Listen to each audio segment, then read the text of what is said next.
It's a wonderful session. You got your 3 favorite players. I mean, she has 2 of her favorite players, and then there's me. Oh. That really?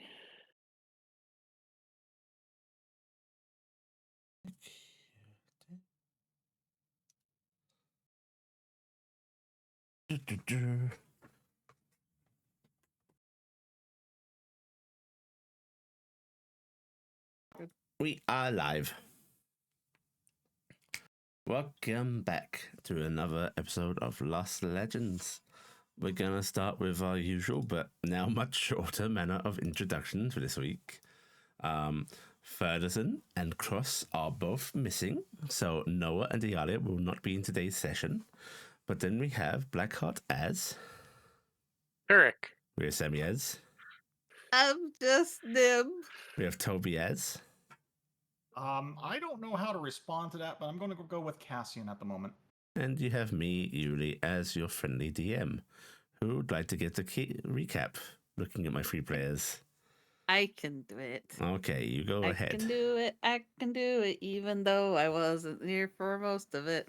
Okay, so beginning of last session, we started following Iala and Noah as they went into the Fey back rooms, traveling deep into the lands of Lord Morris, which clearly we already are in, but we And really, don't really I shouldn't understand. have freed them considering this week. Yes. Um They could find were themselves back there. Yeah, it's actually awkward because we have Yalia in the breakup right now. So it's like I actually think we should go back and drop Yalia off and come get Taryc. Yeah. But anyway, Yalia and Noah were in the Fey back rooms. They faced various different puzzles, future/past versions of themselves that were twisted and scary. There was crazy music and various clues. They managed to solve the puzzles, eventually coming to Lord Morris, who had hopefully ensorcelled them into the idea that death is not nearly something to fear. Sometimes it is a freedom. It is a path, and trying to disillusion the idea that death should be something that you fear your entire life and whatever. But Yalia took an affront to this entire concept, was very angry, shouted a lot, and insulted the Feylord a little bit before she realized it was a Feylord. Then she accepted her boon, and boon, I mean the here kid have a prize out of the bargain bin, which was a really cool rose, a black long stem rose that she could turn into a +1 sword. Noah kind of stayed back, talked to Lord Morris a bit more, and then actually killed themselves, experiencing things that happened beyond the veil.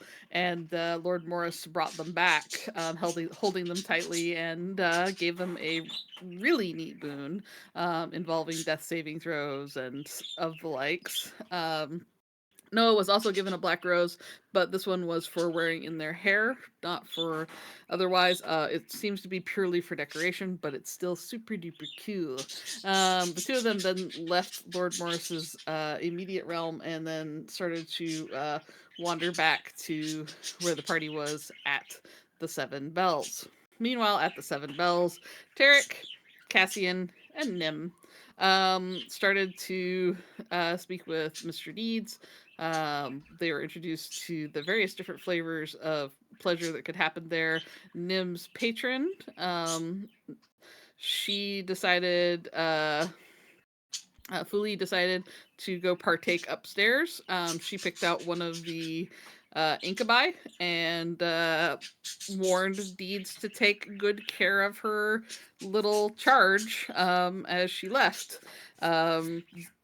Deeds was left with instructions that Nim was not allowed to trade herself off in any way, and so Nim basically just kind of hung around and had ice cream, and various party members ordered food as Iala and Noah showed up.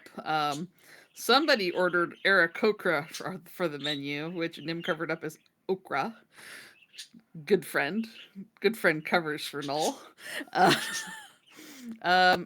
The Succubi made their attempts at various different party members. Cassian did his best to ignore all of the pleasures of the flesh, except for the alcohol drink I believe he got, which, was very early on. But he pretty much was forestalling on any of that. We were told we could ask one question for free to kind of get our taste of knowledge. The group sat down, talked over ideas. Some people had ideas of things that they wanted to ask for their own personal interests and things like that. So Taryc and Nim decided to ask the questions relevant to the adventure with the village, deciding to try and find out what exactly was going on back there. What was that weird plant? Trying to get an idea of what all's going on and how hopefully to maybe deal with it. We found out it was called a Mara Norath, and that it was a creature from beyond, kind of like a parasite, like what's going on with Hell. We got a little bit of idea of that. We also found out the Seven Bells is one of the seals holding the Mara Norath back, just like the other two seals that we know had been disrupted. That kind of got solidified a bit more with the question that Taryc asked, and then Cassian asked his question and found out that his name is Roland Silktail, son of Lata and Tello Silktail, which gave him the idea of who his parents were and what his name was, and gave him some food for thought there. Iala asked some questions via written notes because she didn't want the rest of the party to know what she was asking. And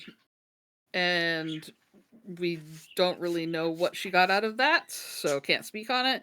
Noah was hemming and hawing over what their decision was going to be, as mostly what they wanted to do was sit on their throne of succubi and drink their alcohol because they were still kind of traumatized by what happened to them. Nim was getting anxious about doing the delivery, but also kind of anxious about what her patron was up to, because her patron may have killed an incubi upstairs. There were some screams, a lot of blood. She came out briefly and declared she was taking a nap. So Nim, Taryc, and not Taryc. Nim, Cassian, and Iala went next door to go make the delivery. Taryc went on a great hunt where they went into some sort of weird place the succubus took them into that let them live out something that they wanted to do, and they got the hunt of their life. The most dangerous game, people. And Cassian, Iala, and Nim met with Arwa and their little I'm trying to think of what they called their little band of people, but it sounded vaguely like a cult. But Arwa met with them, was very happy to have the delivery, offered to pay in gems and other things. We ended up going with money. And then Arwa's teammates showed up. The halfling, who I believe was Dangerous Shane. Danger Shane. Ripped off Iala and Cassian of some of their money, but Nim pointed it out. The half-orc, who they kept calling Mad Dog, or his name is Magog. Magog. Yeah, Magog. And Cassian kind of had a little standoff there briefly, as Cassian wanted to threaten the halfling a bit. There was also a brownie with them who clearly was a murder hobo with a poison blade. She was very... Huh? Miller? Milla, yes, Milla, with the danger hobo, who was gracious and shook Nim's hand. Still not sure if I had anything stolen from me. Didn't really think about that one at the time, but should have worried about that too. Because, 1 for 1, that would have been fair. But yeah, Miller ended up leaving with Danger Shane, and Nim had packed up the package that we agreed to deliver to a tree north of town that's been hollowed out that you can remove the top bit of the bark, and apparently there's a hollow spot inside. We're supposed to put this box inside of it. We agreed to do that. They were trying to feel out if we wanted to do other things. Nim said she had things that she wanted on top of money if they're interested in, because Iala was trying to talk up that Nim's method of smuggling things was very unique and expensive, and that we should get more money. Nim just wanted to know where some people were that might help with Nim's weird little plan of she wants to try and start setting up a community night for the Immor temple because she feels bad because that Immor guy seems lonely and sad and he needs to put weight on.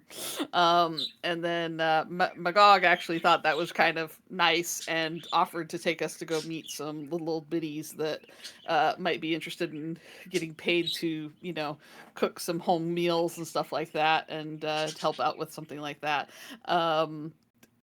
He then tried to take us off to go meet those little old biddies, but it strikes me it's really effing late at night. It's very late at night. So I don't really know what he thinks is going to happen there. And Nim's also really scared because she kind of wants to go back to check in on her patron because she's never usually far from her patron, as far as where her patron is been actively at. So she's kind of going, kind of want to go back there. So I think we just kind of went outside. Arwa also kind of chided Nim that Nim should throw a rock next time and actually socialize with her. And Nim was very embarrassed.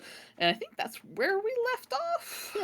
Yeah. Very good. Go ahead and take yourself an inspiration bonus. Everybody refresh their inspirations. Inspiration. But yes, you were indeed led out to meet some old biddies. And while it is indeed late, I think it's approaching about 9 now. That does not mean you don't get to meet some old biddies. Where you get taken to is a nice little building with lots of flowers in its windowsills and so on. Just across the street from a tavern, and the door is actually wide open, and you can hear cackling laughter, very old lady. Yeah.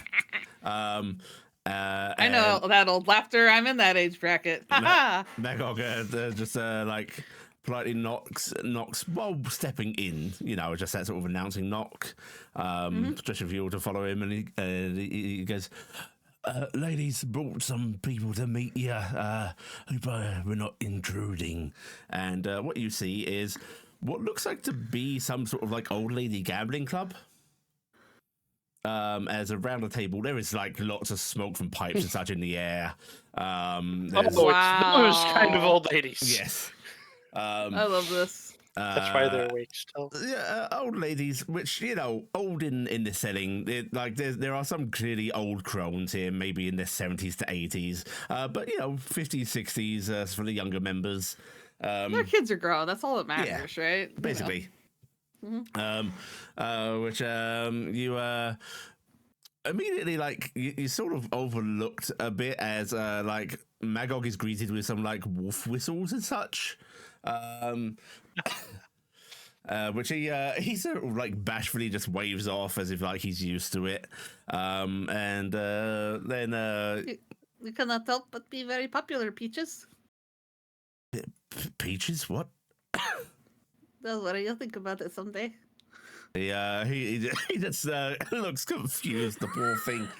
A halfling, it looks like she's in her 60s, sort of just turns around in her chair, arms going over the back of it, looking at a lot of you, and in particular her eyes fall on Cassian, and Cassian, you are being dressed down, actually undressed gaze-wise, it feels like.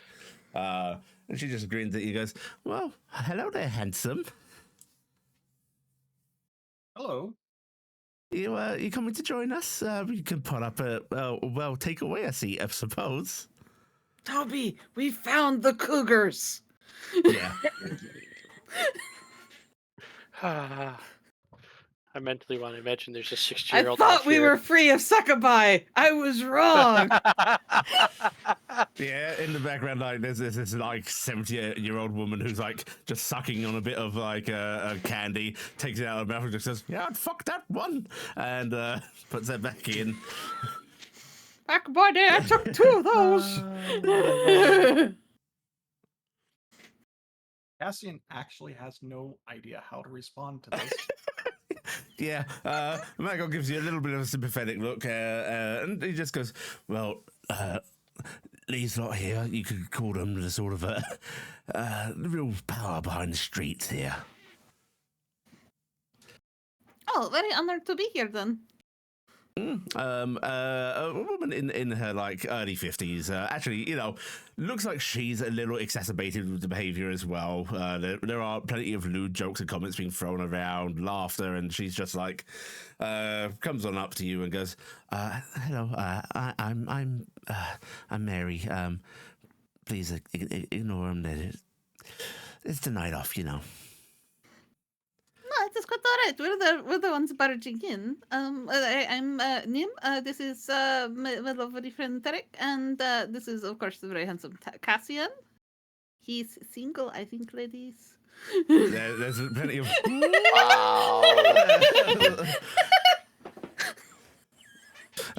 Just throwing him to the wolves. I am the wing. No, not pixie. wolves. Cougars.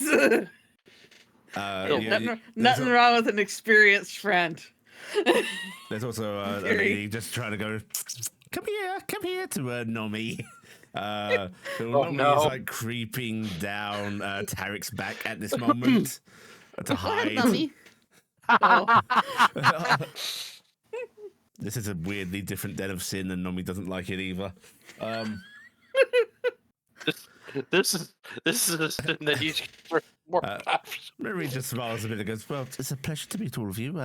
We do have an open door policy. Just you have to accept what comes in here." Of course. Is maybe the right group of people to ask questions. You see, I am interested in hiring people to help with a community project I have come up with. I don't know if anybody here would be interested, but I was thinking that the Amorian church has low turnouts, I think, and low interest for reasons that, it is one of the old ladies actually pipes up with, "Yeah, Kathy's scheduled to be there next week," followed by like, laughter slapping from her friend Kathy. Yes, but I understand, people don't like to think about it as much, and that is fair.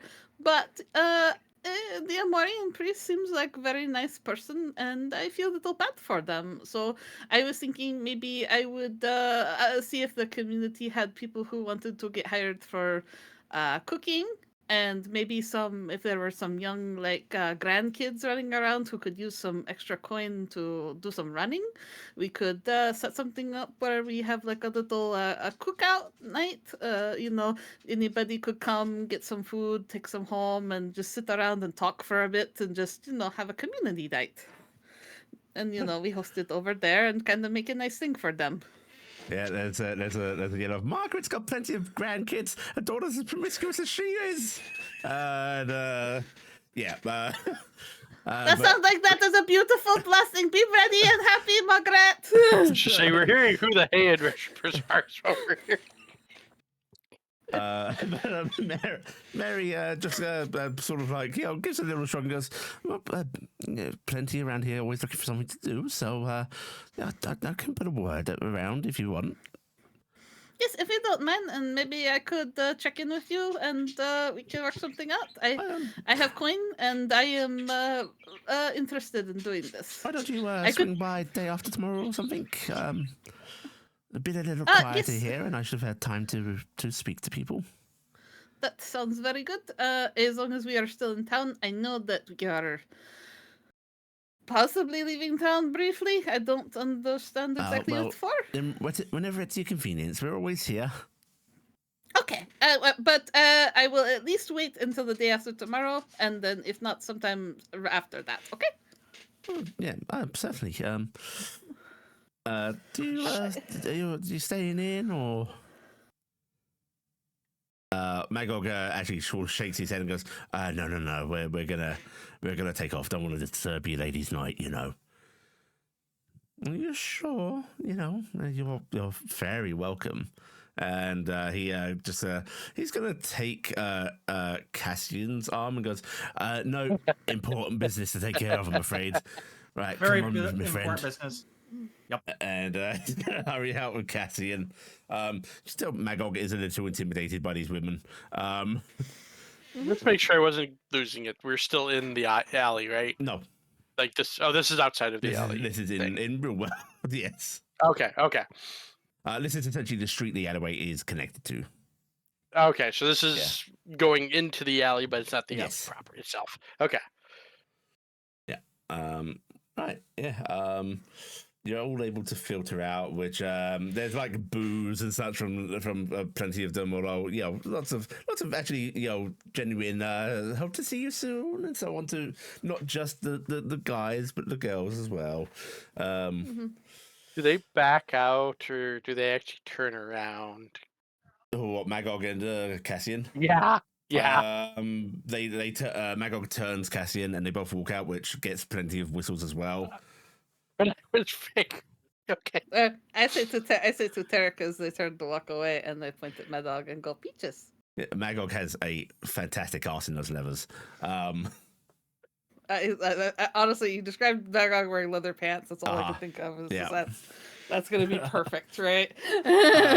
Which you pointing and saying peaches just elicits a new round of cackling. You have a feeling you may have doomed this boy to a new nickname. Not my fault. I pointed it out, and they all realized it. I smuggled those peaches. And yeah, you're able to. Yeah. I think you may have caused more problems for him, Nim. No, I have only improved his disposition. I am certain. As he finds himself back out on the street, Magog just shakes his head and goes, "Fuck, I forgot how early it could get late at night. Sorry about that." No, thank you. I stalled because my mind kept going, I'm in danger. Yeah, real danger. Right. The horse brain was going, "Oh no, I'm in danger, but I can't move." Listen, I'm gonna get back to the alleyway. You folks do whatever the fuck you want to do. I don't care. He just he gives you like a nice wave as he says that. We're probably going that way too, so it will be awkward, but we're probably going to walk alongside of you for at least part of the way. We left some friends in the Seven Bells, and we should probably make sure they get out. Yeah, all right then, come on. And he'll walk with you heading on back, and he goes, you know, they're fucking demons, right? Yes. And your friends are also fucking demons. You get... They probably wouldn't. Noah has like a true heart of cold, and they just would never. They would never. Oh, gold! I heard cold. Gold. Cold, and I was like, wait. But Iala, maybe. Well, could be. Doesn't it like a little bit hanky panky now and then? Mm-hmm. And Magog heads back into the alleyway with you, and as you approach the Seven Bells and the building across the street from it, he goes, "Right, well, I'm gonna go see what the fuck we're up to." So, all right, give Arwa my best. Is Arwa seeing anybody? He sort of shakes his head and goes, "What I'm aware of, yeah, she flirts with so many people, and sometimes there's a bit of, as I said, hanky panky, but nothing serious. Or maybe they are, they don't really share much of their personal life." Okay, well, sorry to pry. But you have a good time. It was really actually very nice to meet you, Magog. And I will say, those little old ladies are not wrong. You are very attractive. He actually does blush a little bit, but you know he's just trying to act like the confident man, and he goes, well, can't say they've got bad taste, huh? Yes, it just means that you are very dangerously and precariously positioned near them. Yeah. Rather be out here dealing with thugs than dealing with them, I tell you. Well, good night, sir. Good night, and I hope we do more business in future. I hope we do too. I hope little brush earlier not cause problem with that. I would prefer us to work together. You guys seem pretty great. He just waves his hand and goes, yeah, it is what it is. You look after him, big girl. And he actually looks at Taryc when he says that and gives her a wink before he heads inside the building. Oh, I think Meadow likes you.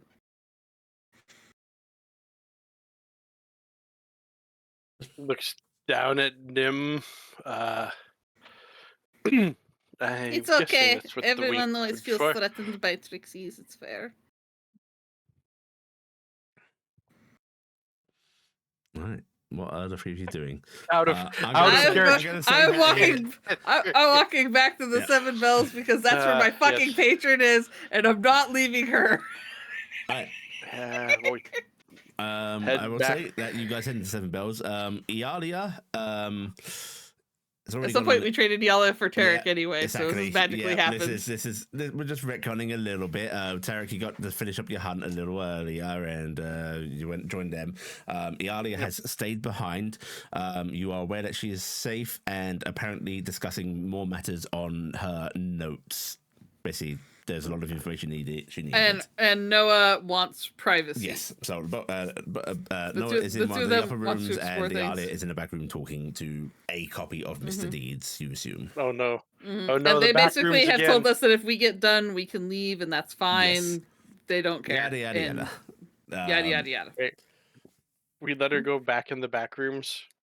Yes, they are now under Lord Morris's domain. To be fair, we have the vaguest idea of what happened to them, so we're probably fine. As you all re-enter, you see Mr. Deeds, who is actually just like, it looks like he's cleaning up tables a bit.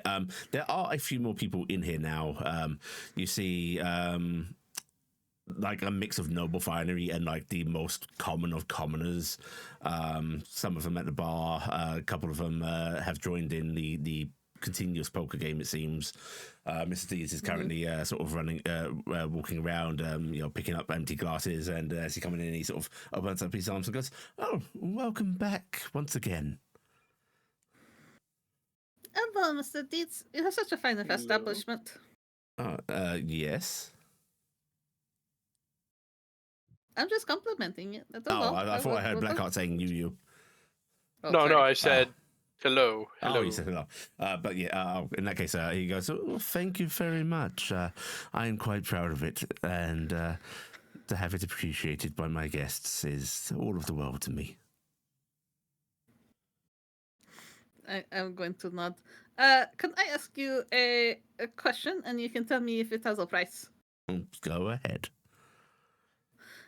Is there a continued requirement to your sigil here, protective ward, much like the other one had? Like the aberration one? He actually seems to be thinking about that, as if like weighing up the pros and cons of actually sharing information. And he just goes, "Well, you've got a vested interest in maintaining these things, yes?"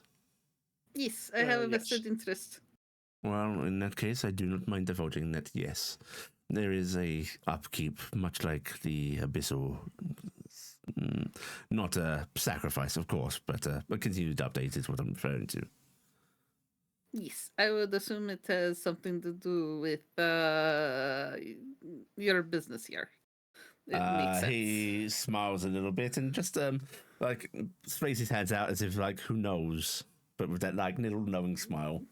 Yes, but it would be a guess at that point. But okay, so you do have active things that you have to do to keep it going. Okay. Indeed. You would, of course, do us the courtesy if we were ever to accidentally interfere with that. My dear, I would tear out your heart if you were to do so. I would like to know before we get to the tearing out of the heart part, so that way I can get past that. You understand? He gives you a toothy grin, and those teeth weren't normally sharp, but they are at that moment. And he just goes, "Well, that will remove a little bit of the fun from it, but perhaps." Oh yes, I guess. It's just I just feel like it would put my patron out because then she'd have to fight with you, and it would He be a just big closes his mess. eyes. Yes, I suppose that is true. I just think I was trying to stop work for everybody, but you know. Well, how about this? If I But tell if it you pleases not the to, both of you, if I tell I'm you not fine to with do it. something in here, heed my word, perhaps. Of course, it would only be polite. Well then, any drinks, my friends? Any more questions to be had? I must charge for those, but you know. Hmm. Oh, I have questions, but Dangerous questions. oh no, not dangerous questions. Well, I don't know that, but I don't know if I have anything I can actually trade for questions. My patron was pretty strict. Your patron So I simply think- did not want you to trade yourself away. There's plenty you can do, though. Oh, I could do deeds. Exactly. Sorry. I mean, if you're good enough, perhaps that would be payment. And he smiles. Oh.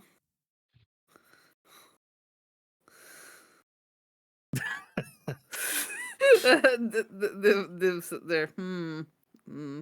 Can't make that boast. Damn it.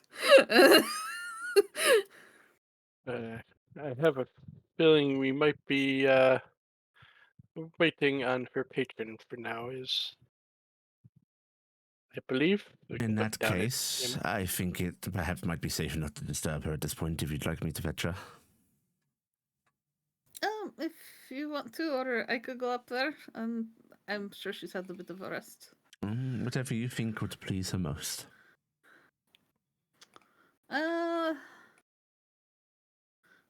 Nim is actually contemplating what would please her patron the most, and I will ask the DM if I'm correct on this. My patron's probably just really enjoying herself right now, right? Just getting to do that. The best thing I could give her is more time. That is a fair assumption. That would be the thing she wants most, probably. I don't know if she cares much for deeds coming to get her, or as much as Nim, just because she's never been in this position before. So I'm not sure, since you first made your bargain with her, you've never seen your patron out and about like this. This is special. Yeah, her being independent now, which is why it's really remiss for Nim doesn't want to disturb her. So that's the problem for Nim right now. Nim's like, oh, she's actually getting to be out and about and hang out in this place the same time Nim is, and Nim's never seen her, beyond her watery cove. She's like apparently come all this way, So it's like, oh, Nim's gonna give the sad eyes over at Cassian and Taryc. Could we give her this maybe a half hour, maybe? I think we're most good to give her however long needs. I don't think we have too much to do right now. Yeah, it's kind done our of delivery. late, and well, it is late. Why don't you just enjoy the rest of your night? You can have a room here to sleep if you so desire as well. Nothing untoward will happen to you. Unless you desire it. I think we should get back to Mr. Maltori, but how about we wait maybe up an hour or so, and if she's not ready by then, I will go get her. How about another round of drinks and maybe some light snacks? That sounds lovely. Be appreciated. Thank you. Same again. Or something a little harder. I'd like to have some milk. It's getting late. Milk, certainly warmed. No, if you could get it cold, that would be nice. I certainly can. With I think I will have another of the same.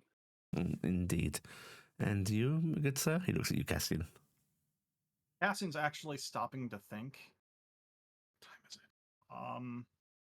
It's like 10 something. You're probably around 9:30 to 10. Whiskey? Neat. Of course. And he heads over to the bar, and it's not long before he returns with drinks. And there's like snacking peanuts, what looks like to be some sort of weird dried leaves, which I don't think any of you'd be familiar with. And just an assortment of different little bits and pieces, including like some little breads and stuff like that. Which he just sort of sets down the platter on the table, sets your drinks in front of you, and goes, "Enjoy your night." Thank you. So, Cassian, I have a question for you. Yes. You needed to find out your name from Mr. Leeds. Cassian is in the middle of a drink and his eyes just lock on him. Nim's crunching on whatever the snack is. No. Okay. What is Does your that question? does that mean you did not know your parents? I did not know my parents. And this is uncommon for people from Laril, yes. When you're abandoned at a orphanage, yes. What is orphanage? It's a place where children who have no parents, in the event of, say, untimely death or the parents can't care for them, leave the children behind. Oh, so it's a nice place. No. Some of them are. Mine? No. That does not make sense. Why is place for children not good? Because some of us were horribly abused, and I will be carrying the marks both upon my soul and on my body for the rest of my life. And he's just going to take another drink. Why would people let that happen? I don't understand. Why make orphanage for children to go to if they get traumatized? Orphanage bad. Well, some orphanages are run by very caring individuals. When I was taken up by my master as an apprentice, the orphanage in the city where the tower was near was run by a very kindly lady and a younger woman who was set to take over when the current matron got too old. The orphanage where I grew up was run by a hell beast who viewed anyone who wasn't pure human or human-like as an animal. And as such, I was treated as so. So were my sisters. I do not understand why people would let them take children, though. That make no sense if they are a bad person. Oh, most of the people in the area where I was were humans, so those kids got treated very well.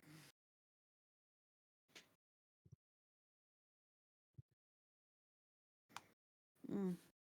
In the eyes of the matron, I was just one step up from a monster. It seemed very weird. Nomi is making noises. You want cracker? You might think it's weird. Prejudice and race and hatred for that which is not you is actually still very common.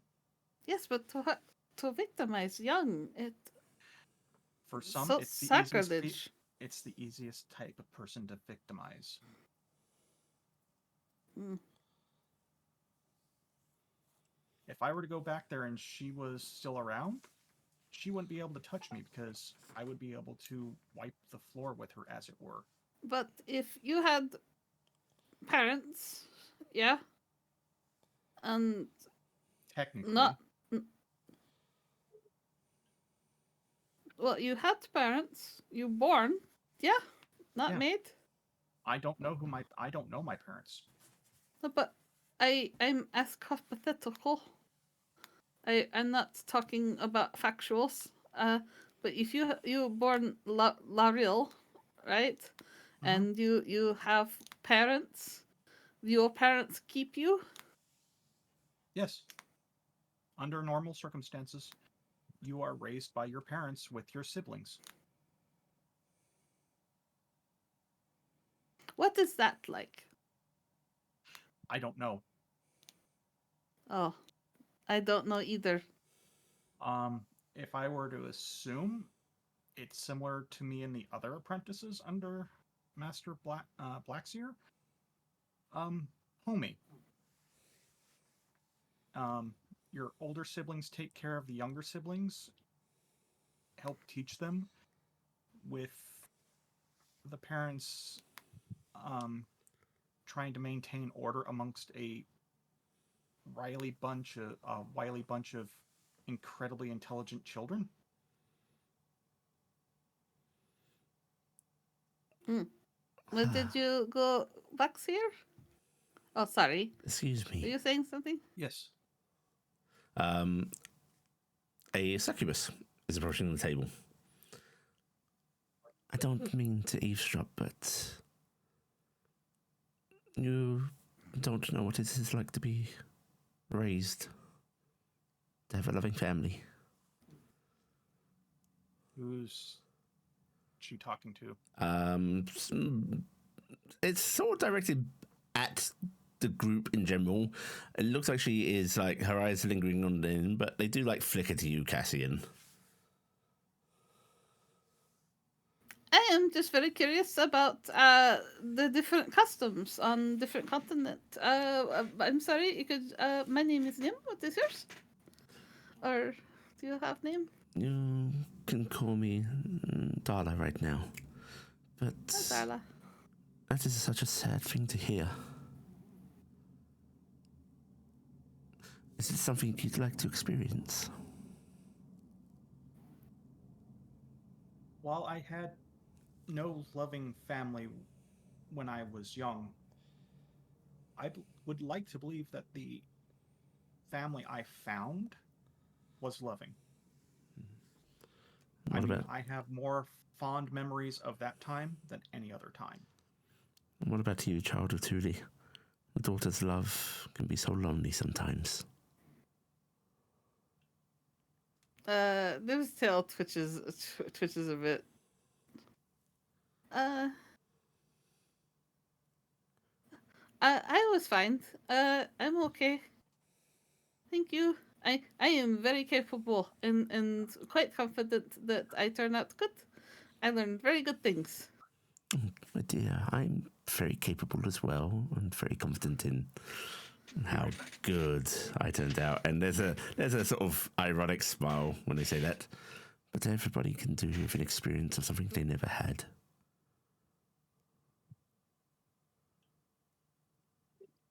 I look over at Taryc because Taryc came from Thule, but no Knoll culture is very different, so I don't like. Yes, Tim. Did you have family that raised you? The I'm pretty sure it's the usual null thing on that of the clan. Yeah, basically. way more close knit than the Drows and other races system know of. Like kids sort of just get raised by the entire community, basically by the temples and such. Nim was dropped off at the ball pit. I'm sorry, I'm now imagining the ball pit was being used by everybody else. Your mother, Taryc, was part of the rotation that took care of kids, but like you had a relationship with your mother and so on. We kind of are similar to the rest of Thule, but our mothers, we know our mothers, so I did have a relationship with her for the time I was there. Oh, that is really lovely. Nim's gonna look to see what Nami's posturing is, because she's really curious about what the succubus is laying down, but she's already messed up with Nami once. Nami is just watching the succubus very intently. You can see that their tail tip is twitching a little bit, but they're not hissing. And the succubus, which by the way, this succubus, very dark skinned. There's like a reddish hue to it, but it wouldn't be too far-fetched to assume like maybe there is some drow mixed in. Whether that's an assumed visage or an actual part of them, hard to say. But they do saunter a little closer to the table, like putting their hands on it and just go, well, we will not force anything on you here in the Seven Bells, but if little temple girl, you wish to see what this is like.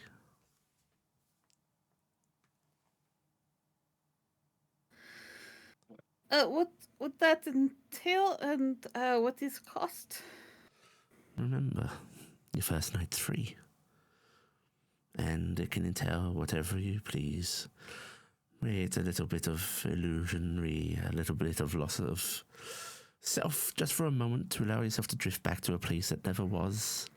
Or whether you just want to play it out. You can make any dream come true here.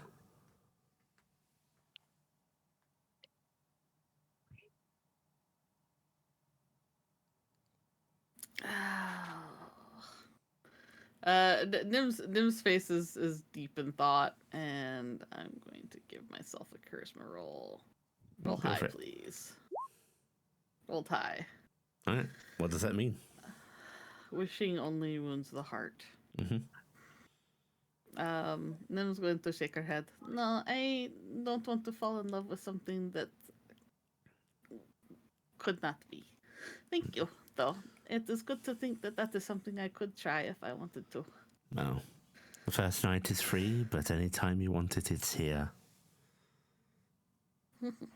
And they just smile and they saunter away from the table.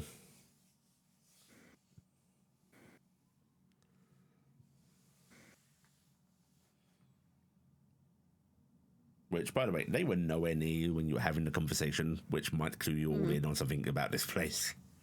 Yeah. Fine, it's just modern day technology. Everything's listening to us. Big Brother's here. Yeah. Nim's gonna let out a soft sigh. Oh, they are really good at the temptations here. They are.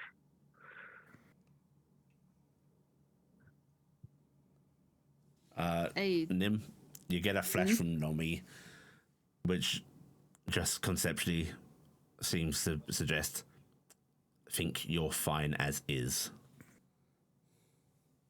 Oh, Nim hugs on Nami. There's a little... Yep. Nami tried to eat me again. Got it. This whole time. Annoyed noise, but Nami does not stop you. Mm-mm. All that Nami wants. Taste Trixie. Okay. All right, well, eat my snacks and stuff, and Yep, Nim's done trying to make idle conversation because she's a little. Does Taryc try one? I'm gonna sniff it first. Smells fragrant. Smells vaguely chili-ish, actually. Okay, gonna try one. Okay, I will say to the palate, it's nothing you can't handle, but this is definitely like a very spicy leaf. Not unpleasant. Gives you a pleasant tingle on the tongue. That edge of numbing sensation. You tried the leaves. And then you take a swig of your drink, and it is like this weird mix of twisted sensation of like, is this hot? Is this burning? Is this chilling? What is this? I'm gonna watch your face after you try to talk me into that and not do it. That was different. I'm not doing that. Also, the leaf is a bit thick. It does taste like it was like deep fried though, like just leaves tossed into oil, you know. My brain immediately went to basil at that point. I went, it's the weirdest basil ever. Crunchy. It's crunchy, but it has some spice and some Did the people from this weird land ever other make you effects. curious about how they grow up different, Taryc? I honestly never thought about that part. Uh, I guess they would have to, because they don't have the communities like in Thule. Yes, it makes the sounds very sad. I am actually a little worried that, like, I have like a big design of want to do a nice thing for community, right? Not to help church, right? Want to help out in more church, make it good, strong, happy, help out father, nice person, yeah. But uh places like this, they thrive when the community is not strong. Do you mean the heavens? Wow, 7 bells or the area in general? I clearly mean the seven bells. I don't mean the city. I mean the seven bells. It is a important structure for holding the bad plant at bay, right? And I don't want to cause it difficulty, but I want to do nice thing for father, so I'm very confused. He's doing good thing, bad thing. As you're both talking, you'll actually suddenly hear a sound over from the card game table. You see a young nobleman, looks like suddenly sort of stand up and just got like hands on head going, "Oh no, please come on, I've got plenty of other things I can gamble. Just another game, just one more game." And you see Mr. D's behind the table just shaking his head politely and going, "I'm afraid that's it, sir. As a consolation, please feel free to spend a night with one of our most fabulous individuals." And you see a succubus actually coming up, sauntering over to this nobleman, and like gently but very forcefully guiding him away from the table as he still is pleading. And you see her just go, "Shh, it's okay." And that seems to have some sort of calming effect. And he is led away. Wonder what he just lost. Probably everything.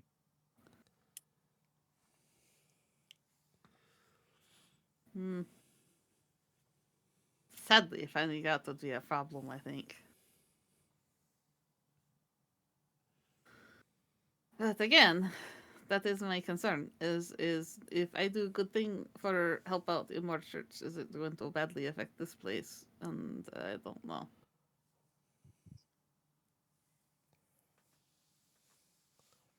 Well, making assumptions, if the community were to rally against an establishment like this, from what we know, I'm not saying this particular establishment. well, I'm just saying that if people in town are happy and sated and stuff like that, they are less laid to sin. It does not mean that there will still not be people that would do it, because Nim jerks her head in the direction of the nobleman.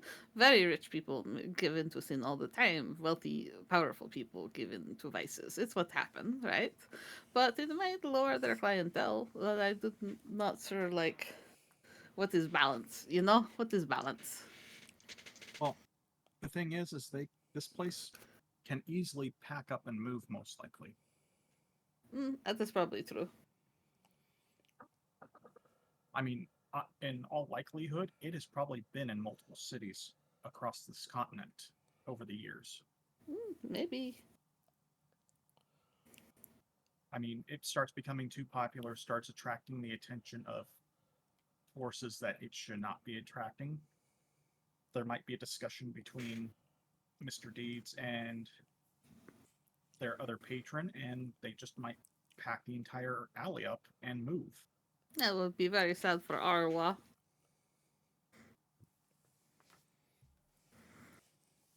It would be a change in status quo for them, or they might just go along with it. and just have to rebuild their network. Dim shrugs. It You, is things I worry about. you see your patron starting to descend the stairs. Nim's ears go up excitedly. Tail starts to swish. She is actually bipedal at this point. Seems like she's elected to, have limbs rather than the tail. The tail.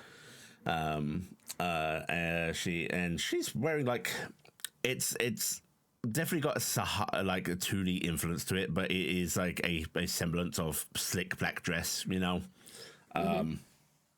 which side sit legs and so super on. shimmery. Yeah, very shimmery. Has an almost like scale like pattern to it, And she smiles at Mr. Deeds as she comes down and goes, "Thank you very much for the fun." And there she is. And she comes on over to the table and she leans down and once again those huge lips just brush against the top of your head, Dim. And she goes, "How have you been, my little jewel?" I have been very good. We have been doing great business. We managed to do our delivery too. Well done. I am sure that you are doing fine and fantastic things.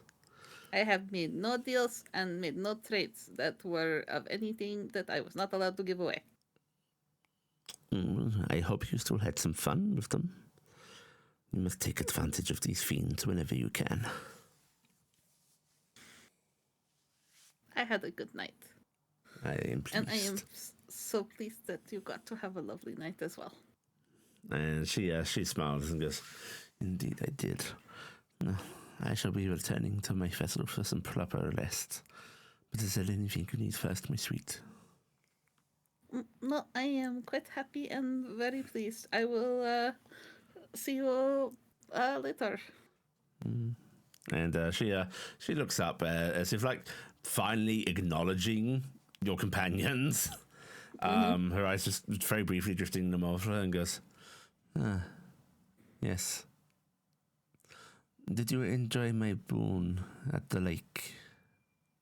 Very much so. Thank you very much for granting it to us. It was a beautiful piece of spell work.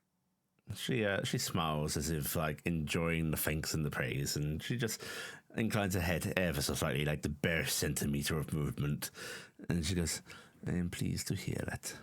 You take care of my darling Nim." I give her a little bow to her. We will. Thank you for letting her adventure with us. I do not allow her to adventure. I accompany her on her great will. Perhaps you'll speak again sometime. And with that, she vanishes. Well, I guess we could head home. Unless Are one you of you in- wants to take up the offer to stay here tonight. I Oh, think no. we may want to go and help Mr. Maltori with his work around the house. I was briefly excited for both of you, but then I realized that neither of you would be interested. In Yalia won't be hugging the bath tonight. Apparently, in the guise of coming over to collect your empty glasses and such, Mr. Deeds comes over with a smile and just goes, Are you preparing to leave us?" Yes, we are going to head home for the night. It Well. was very lovely here, though. Yes, well, once again, your companions have elected to spend the night here. The knowledge is complicated for your dear draconic companion, he says with a little bit of amusement. And your other companion, well, a satyr through and through. So, I shall bid you good night, and please do come see us again. Yes, we'll thank come you. by sometime. I hope to see you again, Mr. Deeds. And It's a pleasure to meet you. he smiles, just picking up your glasses and empty bowls and so on, and leaves you be. And I'm just going to start scampering for the door. All right, you Beep, guys beep. head Gotta get on outta here. out. Cassian's going to stand up. I will meet you outside in just a moment. Bye. Okay. And I am Cassian's going to so walk. fast, you'll never catch up to me as I walk out of the alleyway.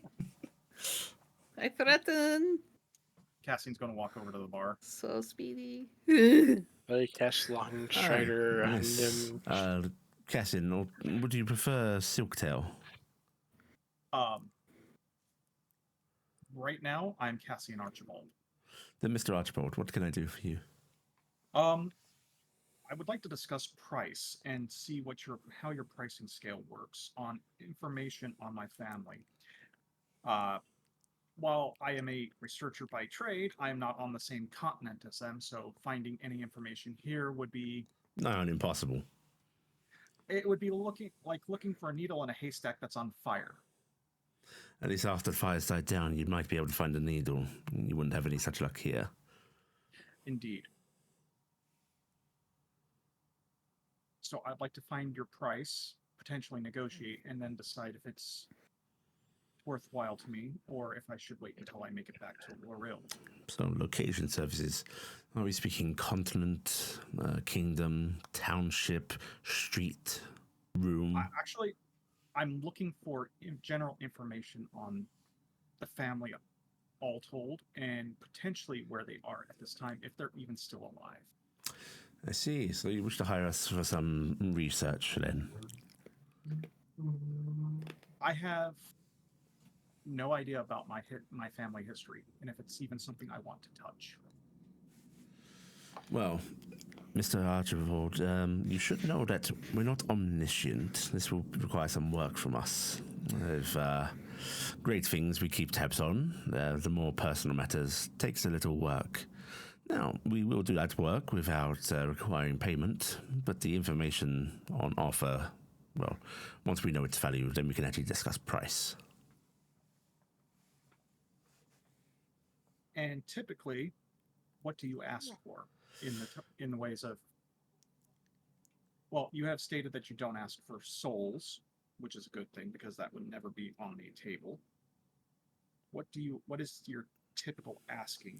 Because unfortunately, we did see that someone probably lost everything to you tonight. Everything? Oh, Mr.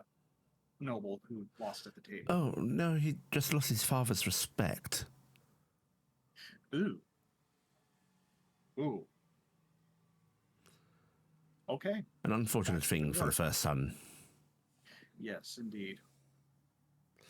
However, Well, essentially, he did lose everything in that case. well, if he's a clever boy, perhaps he will work around that, but, well, that can take some darker deeds. However, we're not talking about him, we're talking about you. So, you want some gauging on price. Well, maybe some examples of things we've asked for in the past will suffice. That would help. Of course, there are such things of, we would like you to go burn down a building. I have asked people to just dedicate various acts to me, deeds of heroism or the founding of a beautiful town, things like that.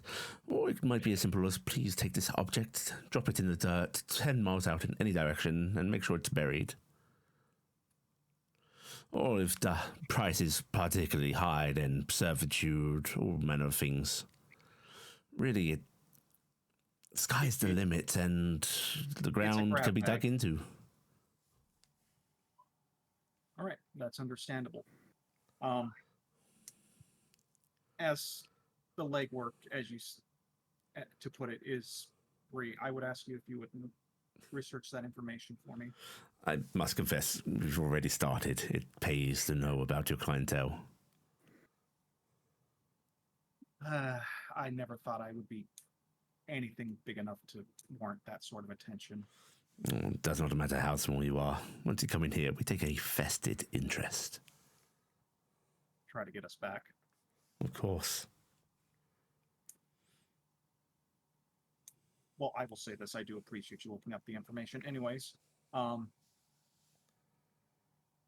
when you have found something interesting, please let me know, and I will consider your price.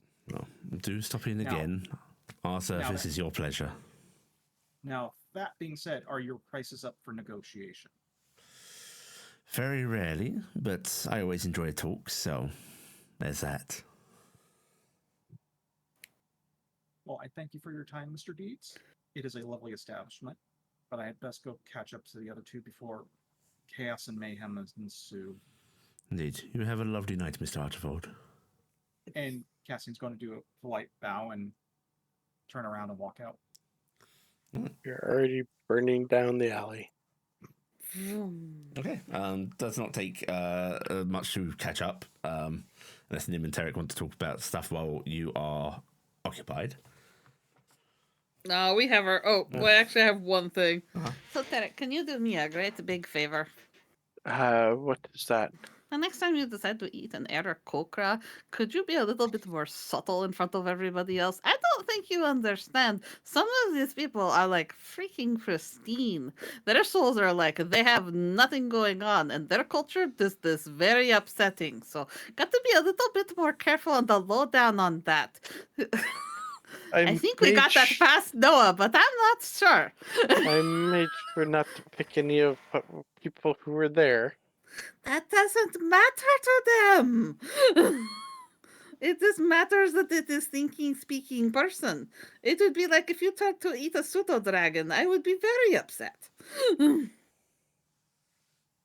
Meep. Wary look from Nomi to Taryc. Tail gets brandished. I would not eat Nami. I know you would not eat Nami, but you might, you might get curious. I know the tasting of flavors with the nose is about as bad as, the rest of Tuli's sexual appetite.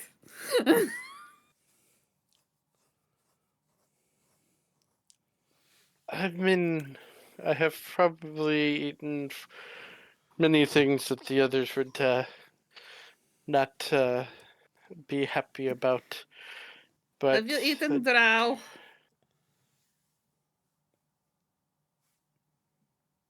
probably.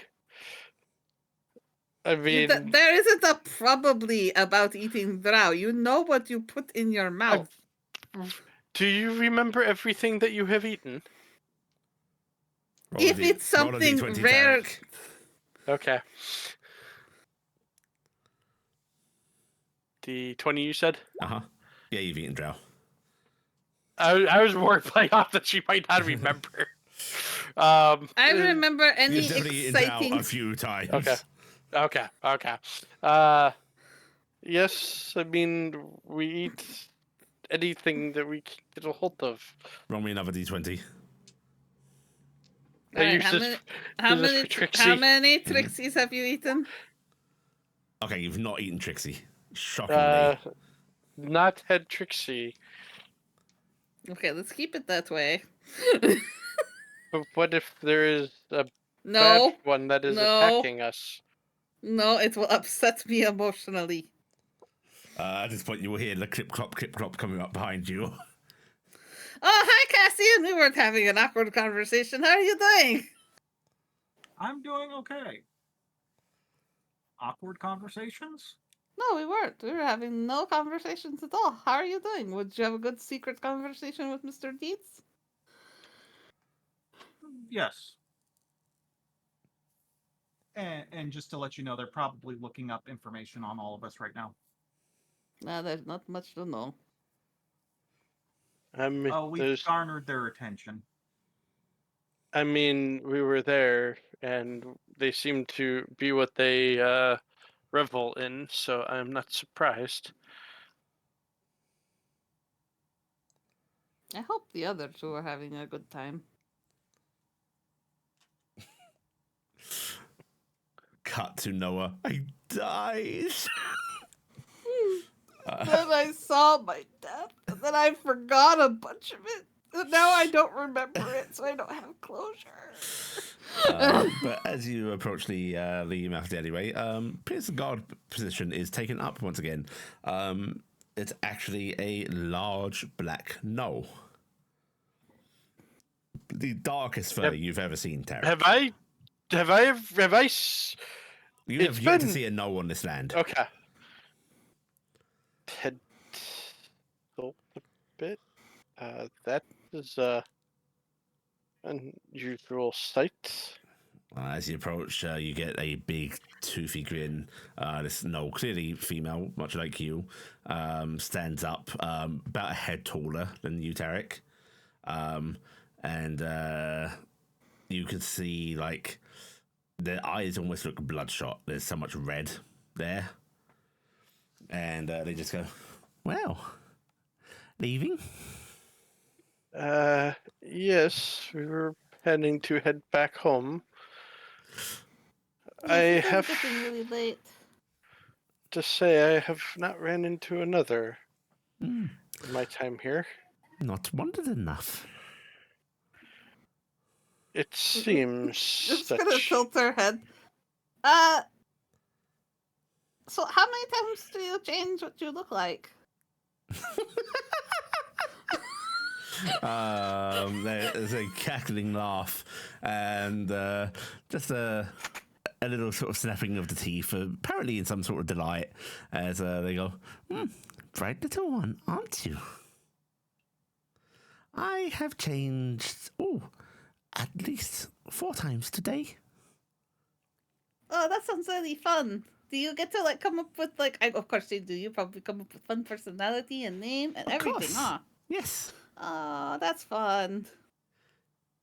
My name is Rickety right now. Rickety! Oh, I love it. Yes, lickety, tickety, tock. Oh my god. Oh, it's awesome. Do you do like really rigid movement so that way it seems like you're more like clockwork? No, just No? holds the Oh. clock. That counts down the time until the end. That seems fair. But you want to meet more of your kind? You not have to go far. Oh? No band. In the Moving about? hiding from those around here, or Not openly? hiding, coming. Interesting. Coming to hurt people? Yes. That's That what makes they sense. tend to do. Follow the mark that you have distaste for. Ah. I am guessing with the distance they are not tracking me. No. They merely run out of prey. Find new. They make poor giant move out of territory, so little food. Oh, didn't you say something about giants? We are on quest. Yes. Hmm. So we know why the giant is in the area that shouldn't be. That is helpful. How big is the snow pack? As you ask that, Cassian, you see that they are fidgeting with something, rolling something between their fingers, much like you would a coin. And those of you that went to the infantry hall would recognize it as one of the basically, quest chits that you were given. That is one of the quest markers from the guild here. Yes, hunt giant, right? Yes. Now, giant don't care. Things that make giant move, they disturb things. Burn forest, eat all. You understand? Do not like that. Yes. Oh, that would be very bad. Pan likes their forest. Probably is pissing Pan off. Probably. Pissed off Pan is no good for anyone. While they bring death and destruction, and that can be fun, angered Fey Lords disturb balance. So we need to deal with the with And Okay. wasn't the them. job for the giant just to get it to move on rather than kill? Deal Hey. with was the thing. Yeah. Very heavy hints of kill it. But if it's gone, right? Yeah.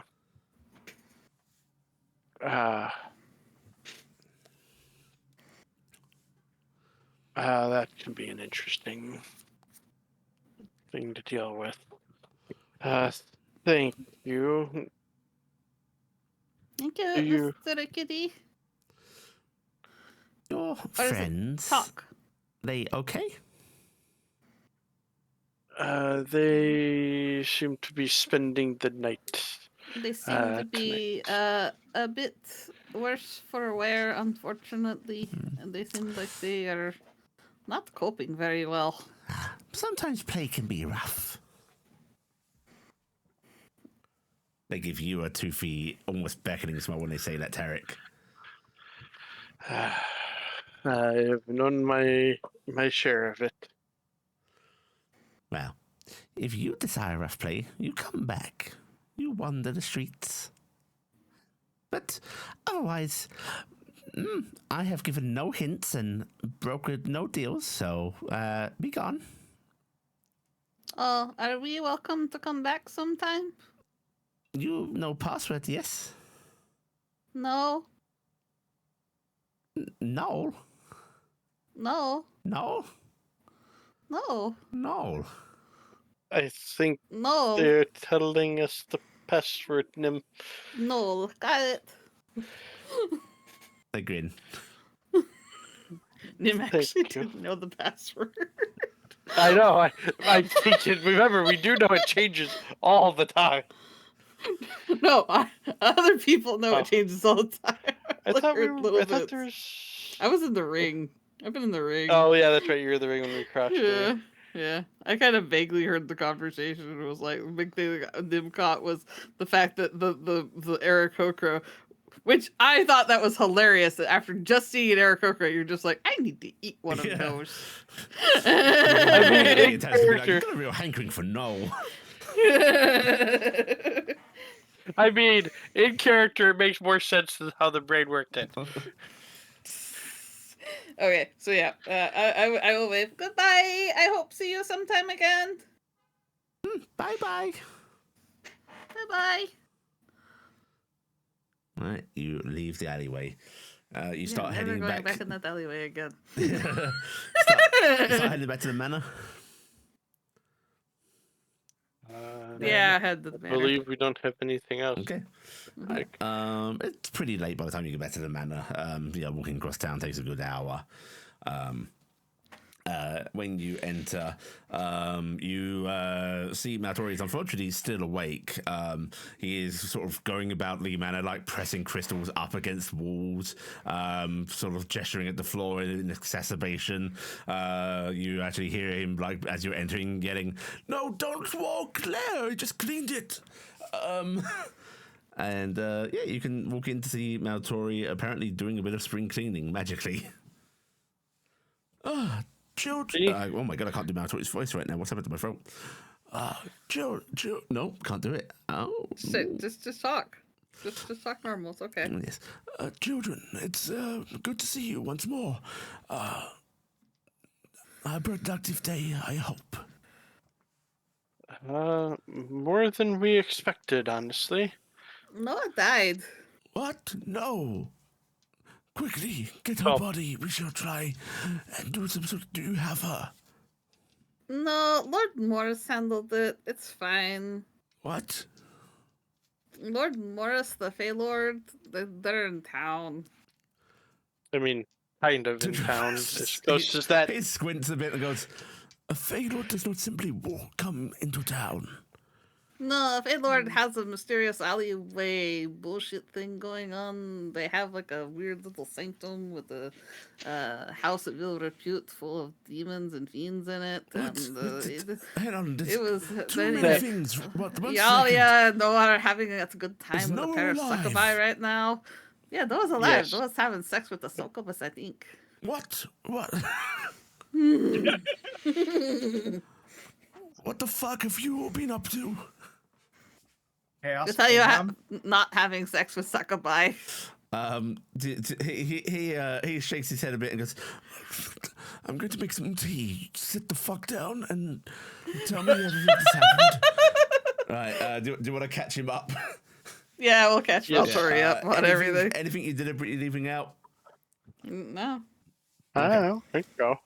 Mm-hmm. We have in no that case, reason to hold shit back from Valtori. I mean, we can't say much about the back rooms because they didn't tell us much. Yeah, we don't know Yeah, much yeah. about that shit.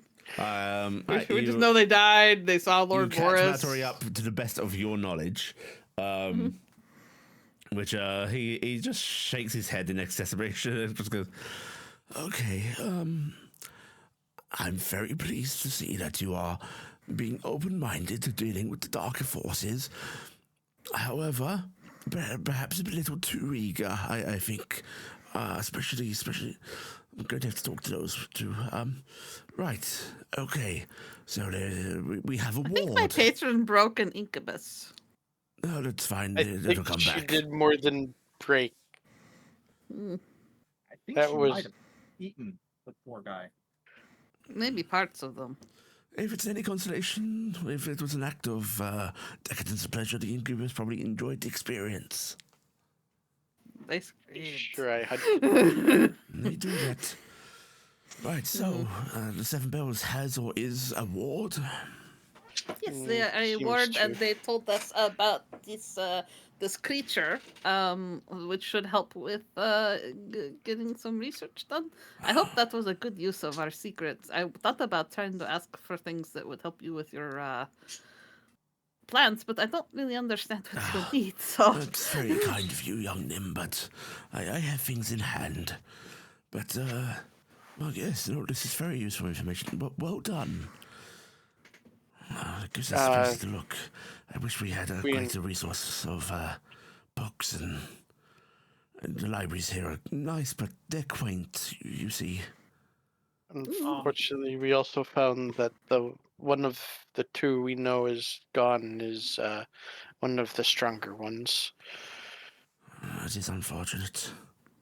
Yes, but we were told that the abyssal forces were one that gave much information. So we have also something to look to help narrow, maybe if they know the most. You say that people get a freebie, yes? yes, I was Yeah, actually thinking it anyone? might be good. Yes, I think you have not been there. I have not. But it sounds I think I will have to go and ask, perhaps. What would be good? Where's an Aboleth? I have to have information. Maybe a little much for us, though. Just remember the freebie only goes so far. Maybe ask something like, how can we reseal this creature? Oh, I think they would tell us that as a freebie. I think they would. It works in their favor. It's something that they actively want done, right? Indeed. Well, I shall think on this and perhaps make an introduction. However, actual work. I think that your endeavors to do a bit of community work for this what was the priest's name? The priest? Oh, you mean the one who's coming tomorrow? Yes. The inconvenience. Father McGuire? Father McGuire. I think your endeavors to do some good service for him are quite a good idea. Also, it would take some heat off you, I thought, maybe. Yes. If we are doing good things, and maybe they won't inquire Reputation too is much. important. You understand that there's some rivalry between the various churches, yes? It's only natural. The Amorians tend to be sort of exempt from this. The others are fond of them. They take up a service no one wants to do, and every church has to work hand in hand with him all now and then. I think if you do something good for him, it'll look favorably on our interactions with the others as well. And also, I was thinking that, if we get eyes and ears in town, if Mr. Fell ever makes his way up here, maybe we will have a warning Heads up, system. yes. Some people would be looking out for us if we are looking out for them a little bit. This what was this club of? He looks like he's trying to find delicate words. The Cougars. Cougars. Oh yes, the Cougars. Well, they sound We like a should take you delight, there. he says with a little twinkle in his eye. Yes, I am sure that amongst their relatives and friends, we might be able to get something good going. Yeah, good initiative, Nim. So you're going to go fuck up some giants, or a dragon, or look at a desiccated Or a corpse. band of gnolls. The lords don't pay, though, do they? Yes, but Morris wants the gnolls dealt with. Did he offer you anything in return for that? No pact. Well, that's fucking bullshit then, so... But by dealing with the gnolls, we deal with the other situations. Well, you think, but there's no guarantee. The giants have been moved out of their territory. Nothing says they want to go back to it. Especially if it's, as you say, being cleared out by the gnolls. But if it's been cleared out by the gnolls, they're in the area, which means potentially, no offense, Taryc, everyone's on the menu. Now there's plenty of small... he pauses briefly before... and just sort of like almost pinches his own brow. Okay, no, we should do something. I gotten too used to being dismissive of plight. There are likely other small farmhouses and settlements beyond this village up in the hills that are likely to be in trouble, so can't just say that the town guard will handle anything, so... And Liv's gonna get a dumb smile on her face and pat Snobby. we were told they're burning forests and such, so they may also be upsetting Pan. However, we are going to leverage this for some guild reputation. I will do some small manner of disguise, put in a bounty at the guild for it, and you can claim the job well done. Get some reputation. That is probably the best. Out of character, we were not given all of the jobs, if I remember correct. Because we're only We got silver. 3 jobs. No, I mean, what like, picked we up. weren't given the list of all of them. No, you were not given No. the list of all jobs, no. And depending upon what's going on with this, there may be a job for it, and it was above our grade, so to speak. He actually shakes his head a bit and goes, if people here were aware of a robbing normal band, you'd see militias being formed already. They're moving very covertly then. I have to say, though, it is odd. I mean, most no bands that I am aware of, even Cassic worshippers, they are sensible enough to maintain their environment at the very least. Maybe they don't just worship, maybe they also worship, well, or controlled by that stuff. Just suddenly drawing a blank on what we were told it was called. The creature. The Mora North. Maybe they have ties to it also. Perhaps. Or we're dealing with some particular fanatics. Still. Oh, Could be. yeah, fanatics. Sounds like something that does need to be addressed. So, don't want to rush into such a thing, so I suggest you make proper preparations. If you're traveling out into the hills, then you need to prepare to be out there a little while. And we kind of need the other two back.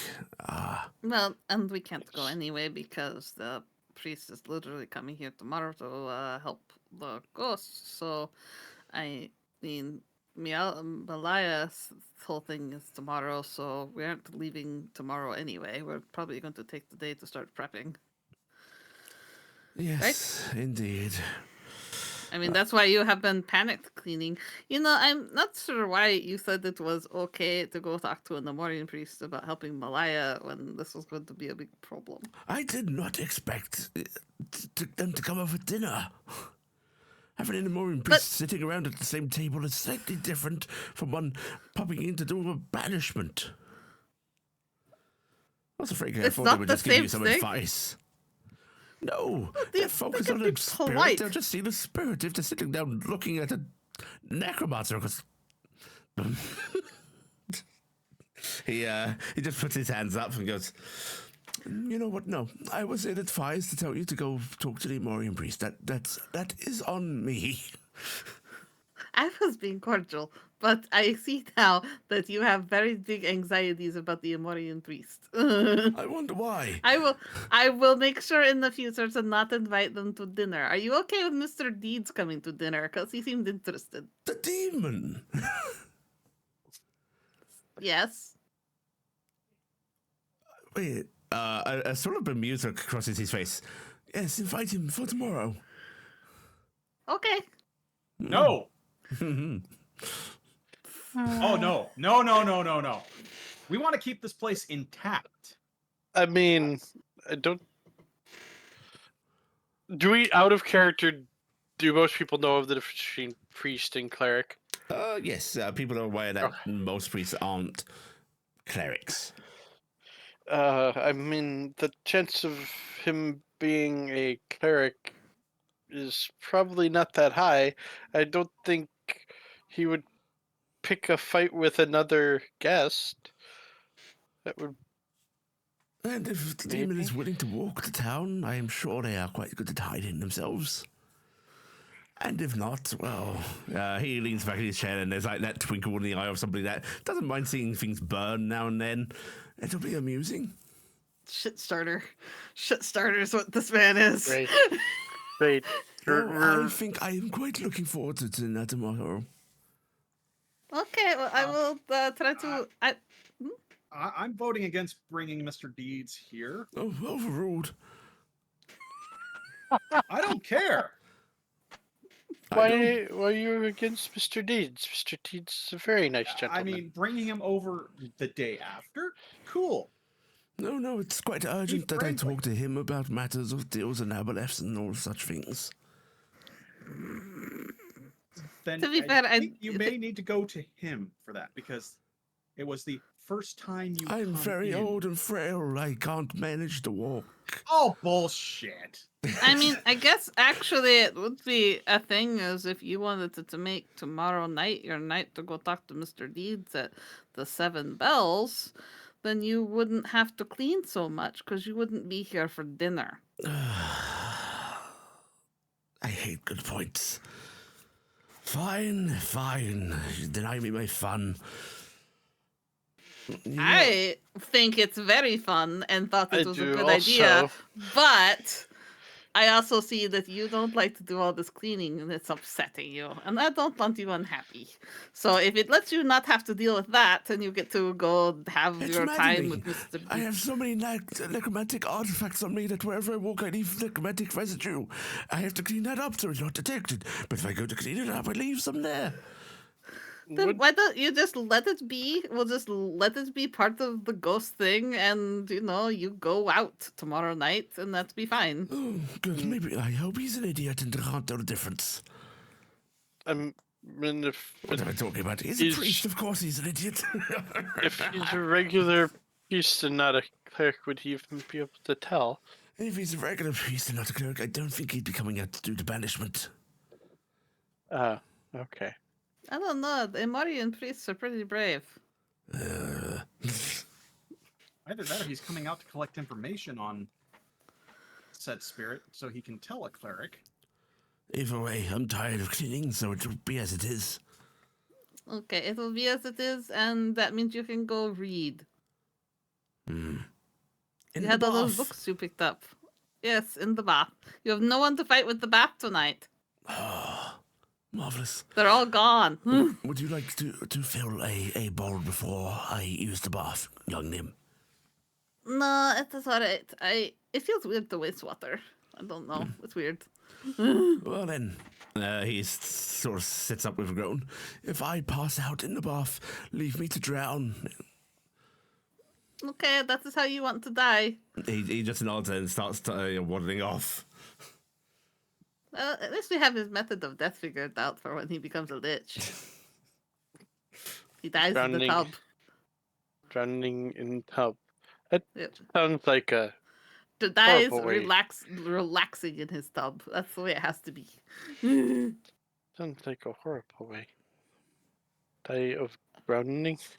Also, apparently we're getting visitors. Oh. No. Oh no, visitors. Hide the good It's- china. Noah and Iala are coming. Hide the good Well, china. I am going to go upstairs and I'll bid goodnight to these lovely folks. I'm going to go upstairs and I'm going to have a talk with Nami before bed. Come say that think it's what time? It's probably relatively around close to 11. sleep time. Yeah, it's Yeah. late. Come on, Saeed, it's time for us to turn in also. Right. People will start distributing to go to sleep. You're going to talk to Numi. Yeah, I'm going to talk to Nami. I'm going to fluff up their bed, put their little blankie on them, and get them all settled in. And I'm going to go over to Nami and go, "Hey, Nami, I'm sorry I upset you at the 7 bells. I did not mean to. I don't want to make you feel unhappy. I am not used to being around pseudo dragon, and I don't understand some things. But you don't like the darker stuff, and that makes sense because you are a blessed creature. So I will try to do better by that. Maybe make sure you don't have to go into 7 bells again. Okay, but Give me a an insight check.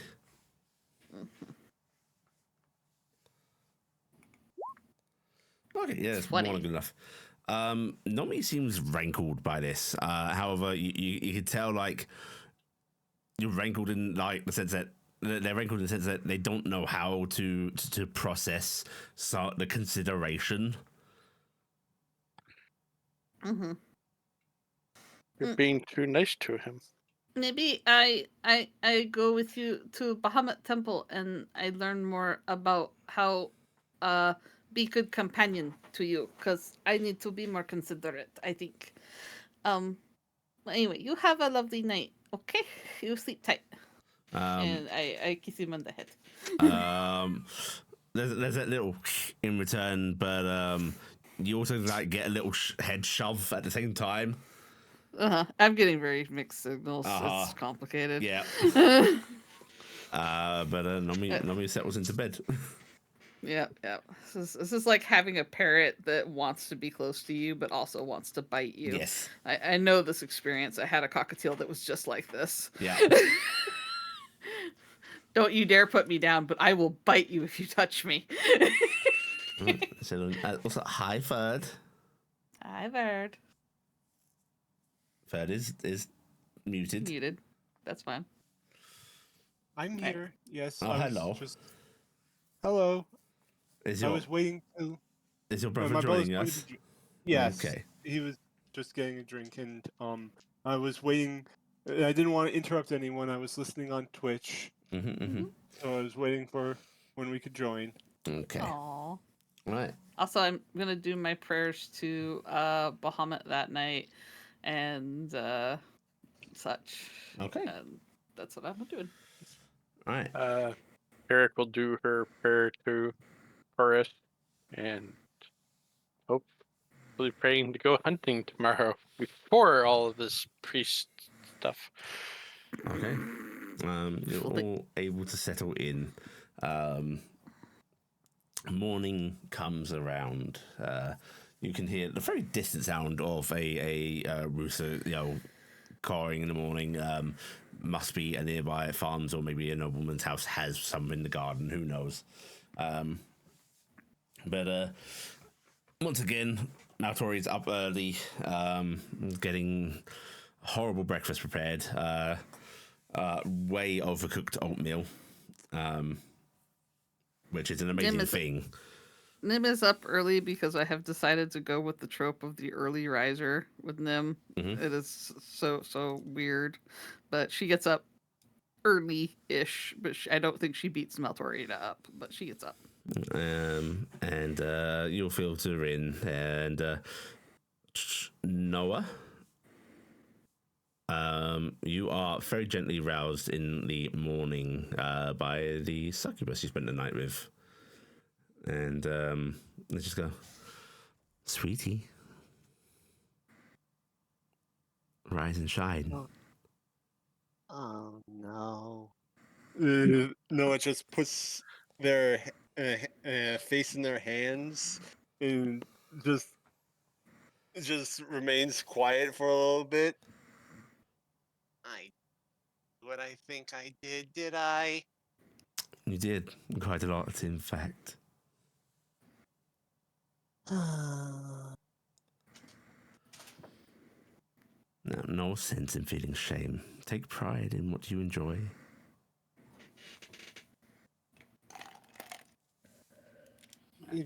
Dying really has the effect of enjoying the flesh more, it seems.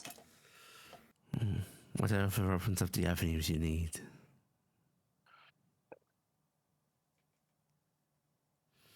I will be seeing you more, won't I?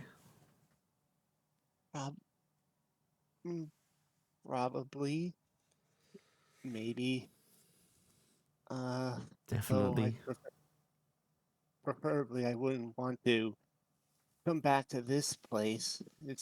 Seems like the slippery edge to a dark hole that I don't want to fall into. Now, if you don't want to come back here, maybe we can arrange something else instead. What are you thinking? I mean, you like me, right? More than I should. You wouldn't mind me accompanying you? Noah just kind of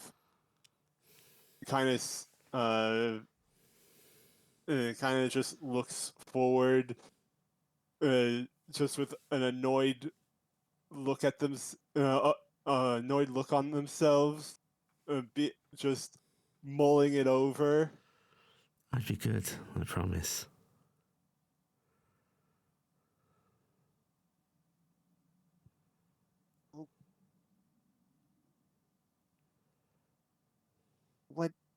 What are you suggesting? Well, seeing if the boss approves. Maybe a little deal between the two of us. Something light, easy, just for companionship. I doubt I'll be allowed to take most of my power from this place, but I'd be with you.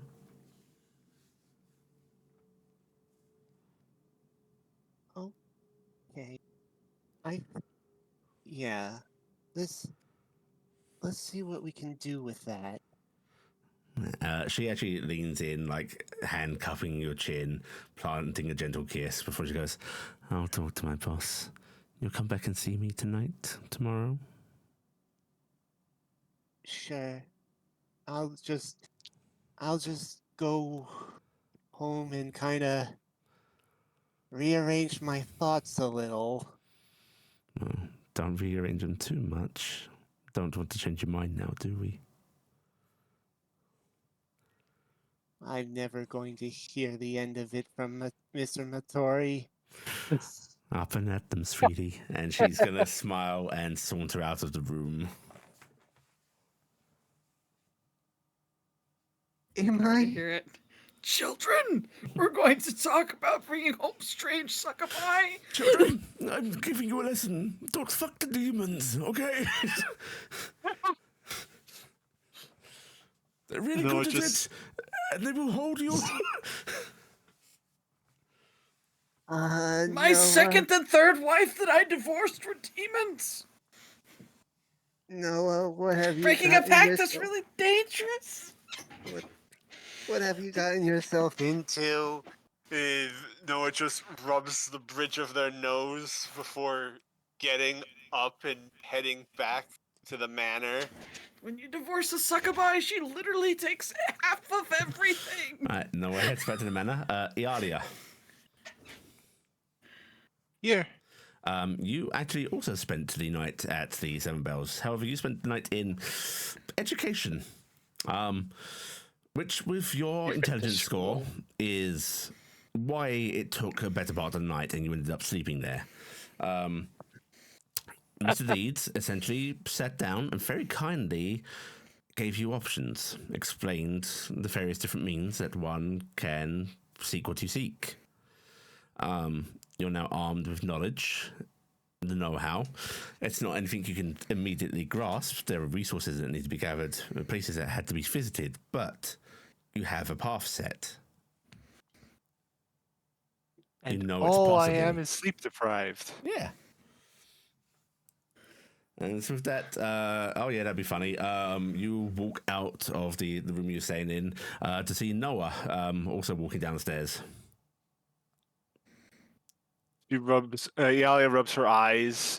What are you still doing here? Noah mouths as if to respond, and let's just go. I don't want to talk about it.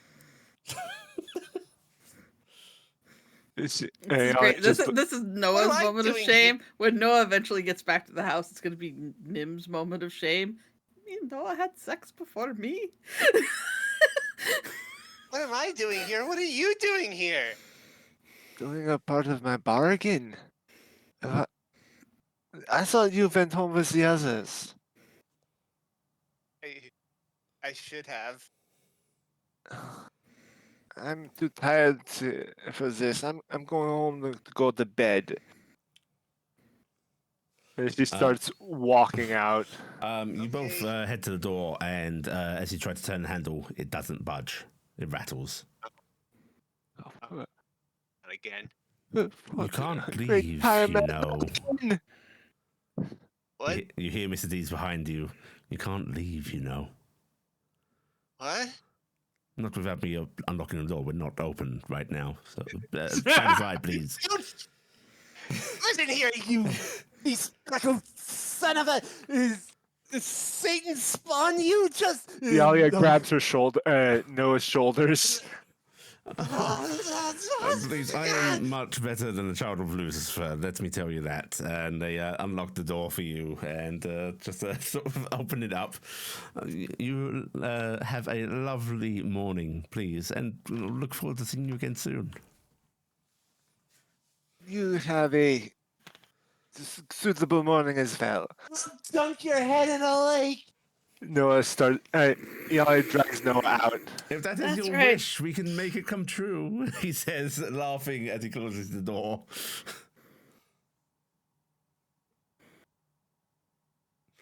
I'm in trouble, Yalia. What did you do in there?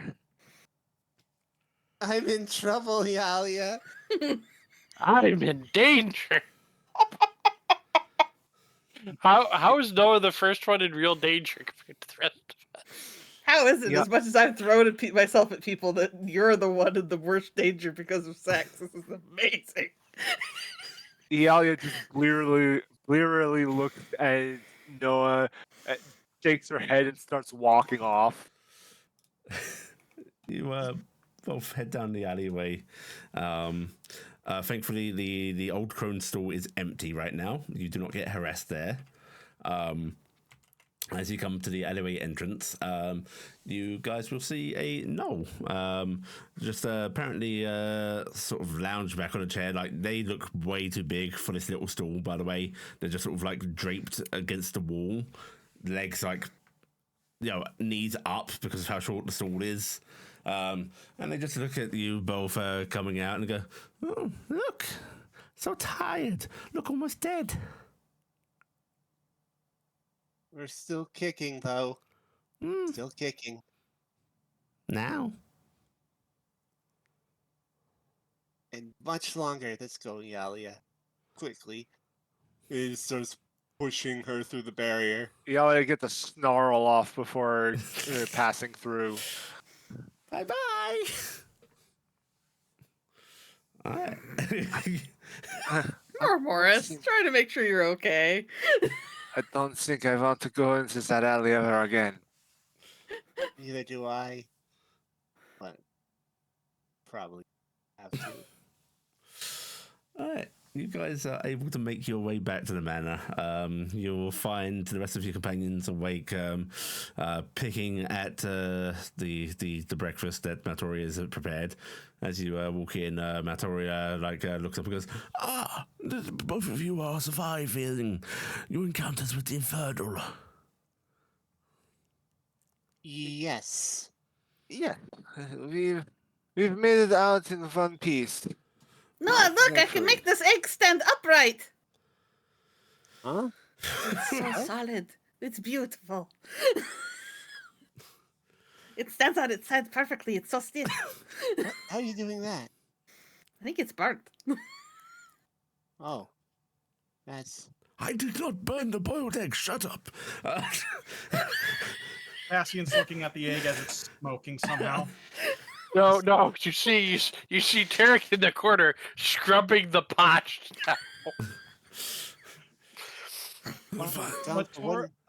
Ebonette, how? It's so How did you crunchy set and fire to delicious. the orange I love juice? it when Mr. Maltori cooks. Listen, if one of you wants to get up early and cook breakfast for me, you are more than welcome to. I think it's wonderful. This is crunchy.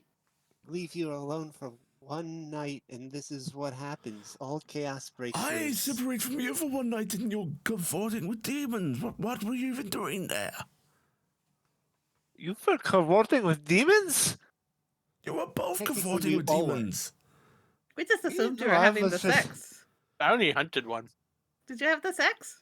No, I was just Oh. learning some new techniques. I was getting an answer to my one free question. Oh, that's good. I feared that you'd be too foolish. You'd be Well, so you must foolish have as to asked sleep him. with a succubus. No, I'm not. I'm not desperate like some people.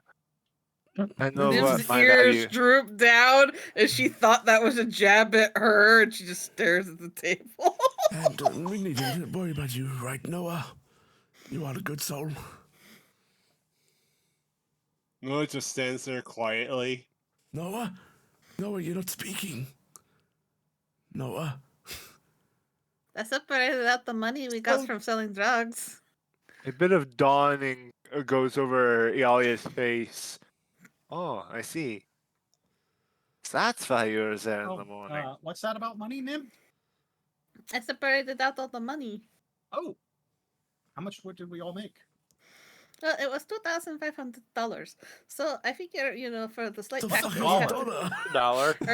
so it's 2,500 gold pieces. So I figure, are we splitting it? I thought we were splitting it amongst the group of us, but I 5 also wasn't ways, sure if you were children. 5 ways. Mhm. Okay, so I had it separated out for 5 ways. We don't But I was pay prepared. Cassian. Okay. So 1,000 gold pieces goes to Mr. Maltori, and that leaves the rest for the rest of us. He chuckles a little bit, before, but just goes, well done on making such good value. It should be 500 gold pieces each, because it was 2,500, so... Right, you are able to divvy the money up amongst the 5 of you.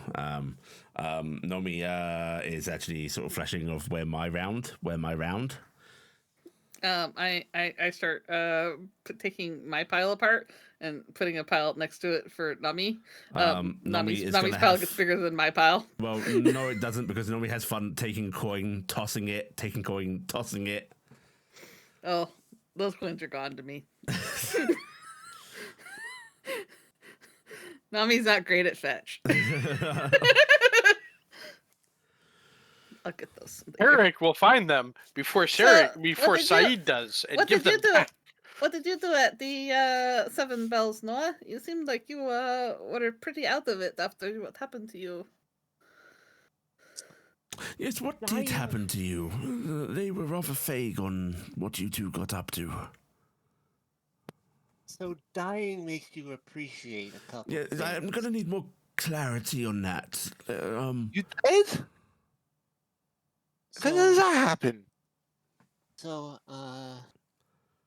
I took Lord Morris's test because I wanted to learn what he had to offer, and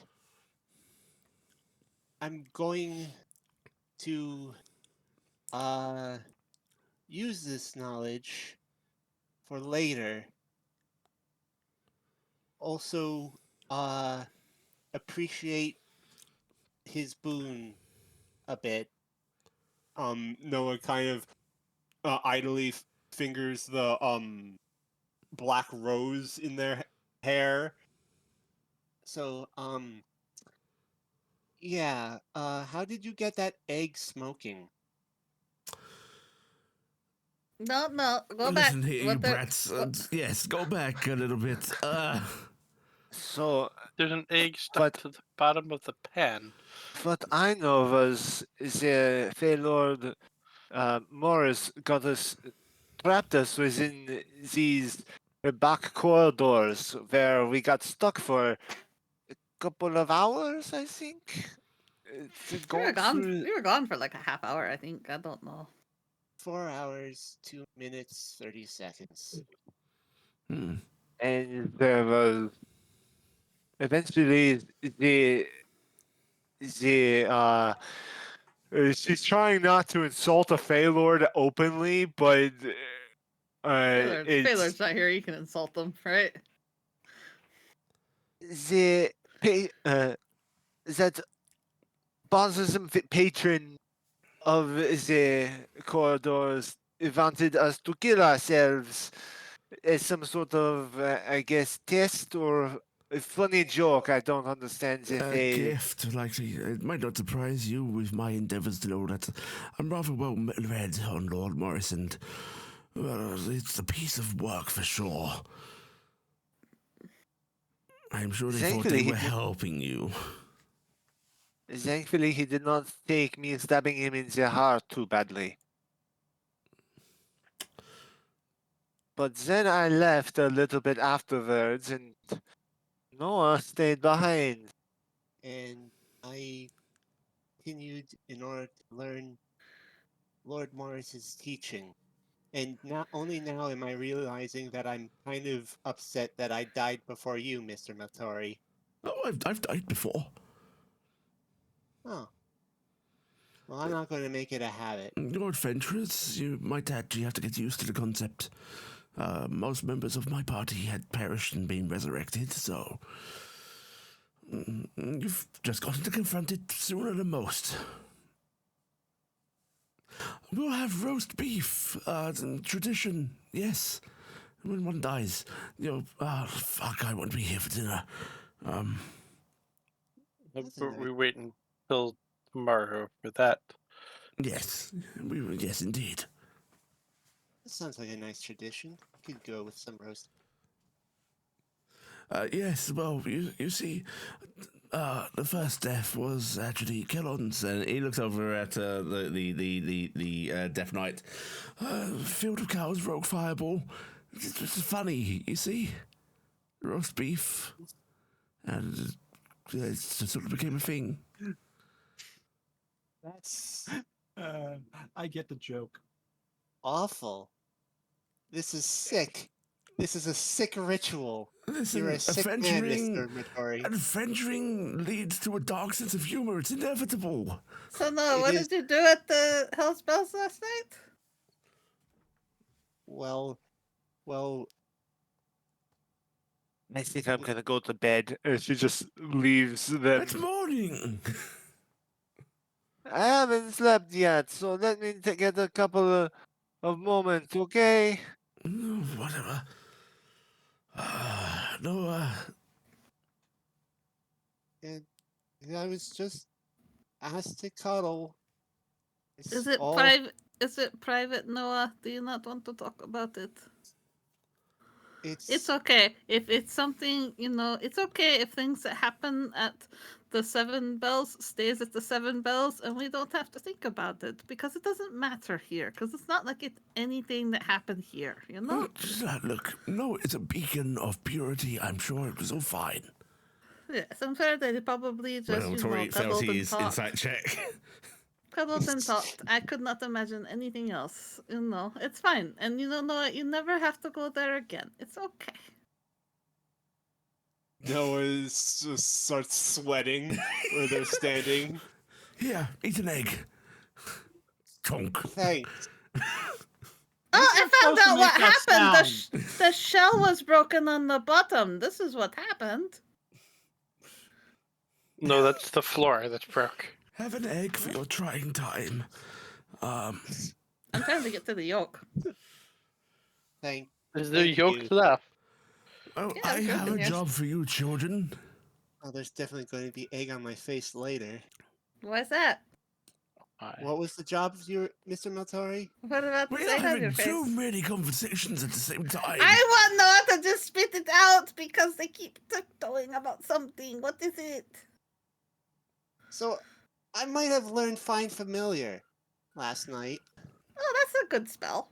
The fuck are you talking about? I think I get it. What were you talking about? Peaches. No, what? Children, get the fuck out of my house. I want you to go look at this place that this man died with all of his blood gone. I don't want to. That is a good segue for our next adventure. Yes, let's go find out why all this man lost his blood. I'm Wait, gonna I go thought see we were a going demon out about tomorrow. So maybe I just asked him what the fuck all of you were doing. I told you what we did. I don't know what you're talking about. Yeah. Nim and I told you what we did, and Cassian did less. Listen, you know what's I just found out my name, so I'm happy with that. You know And how Cassian's sometimes gonna people stay. say we when they mean I? When I'm saying you, I mean them specifically, and it's pointing at Noah and where Arnie just wandered off. They're very private people, when I told you what I did. From upstairs. All night. I don't believe you. It takes a while to read the books, okay? Oh, that hurts me actually. The poor child. It does. Oh, wait, did it take all night to read a book? Listen, the we must book. not think I to mean- make fun of her. That's actually, it could have been a very big book. Like, I have those really big books I'm still going through. I never have time to read them. There's a door So- slamming from upstairs. I bet that was the bathroom door.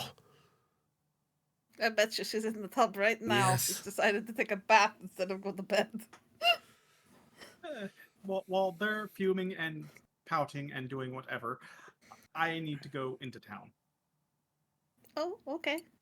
Have fun. Okay, we're not investigating this house. Don't go about your days, do whatever the fuck you're going to do. Where is this house?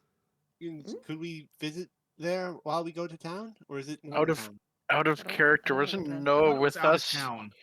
Wasn't Noah with us at Yeah. the guild? Noah was with you at the guild. Yes, the house is actually south out of town. It's actually quite far The out. exsanguinated person. Yes. Yeah. Would we be able to get back before the priest comes by? That's the thing. Like, Yeah. With time to spare, it's just going to be us meeting the priest at the door. Eh,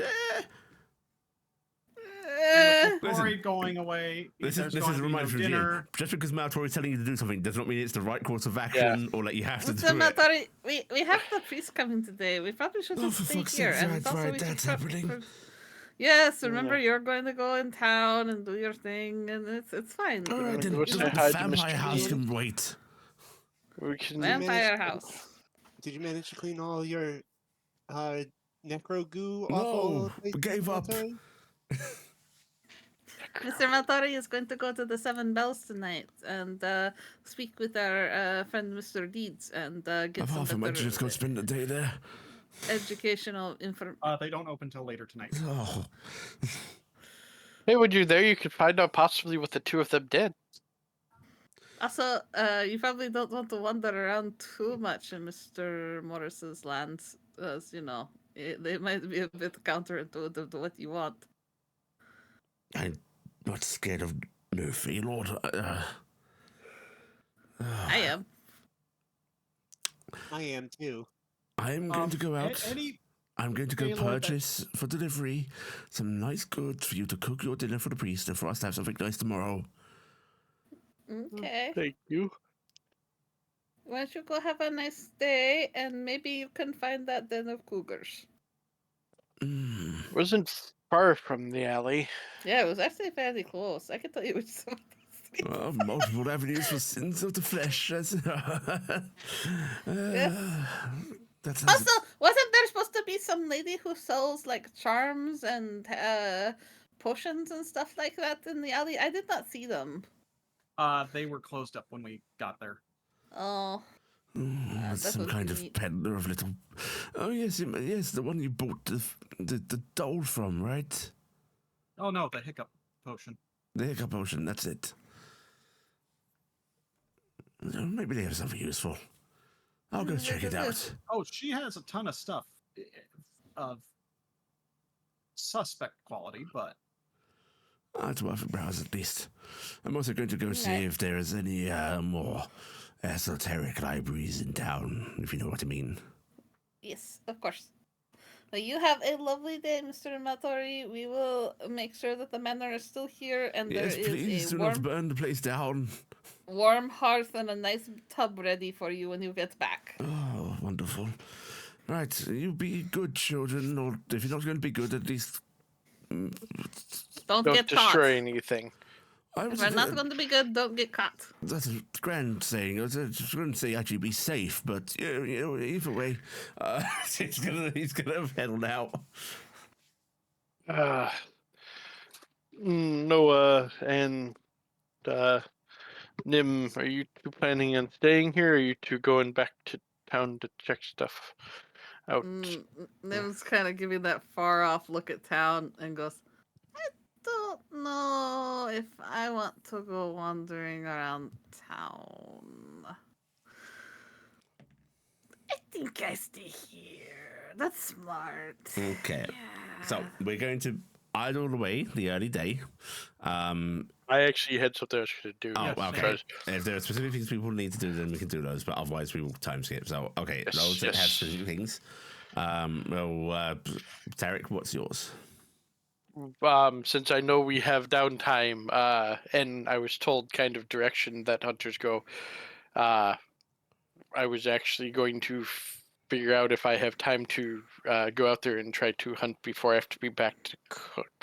Do I have time, or is that going to be It will tight? be pressing a little bit. You can conceivably doing it. I will remind people that at this time period, dinner is pretty early in the day. Yeah, that's Yeah, why I was checking to see, since I am pretty sure I am the one preparing. You could likely make the trip.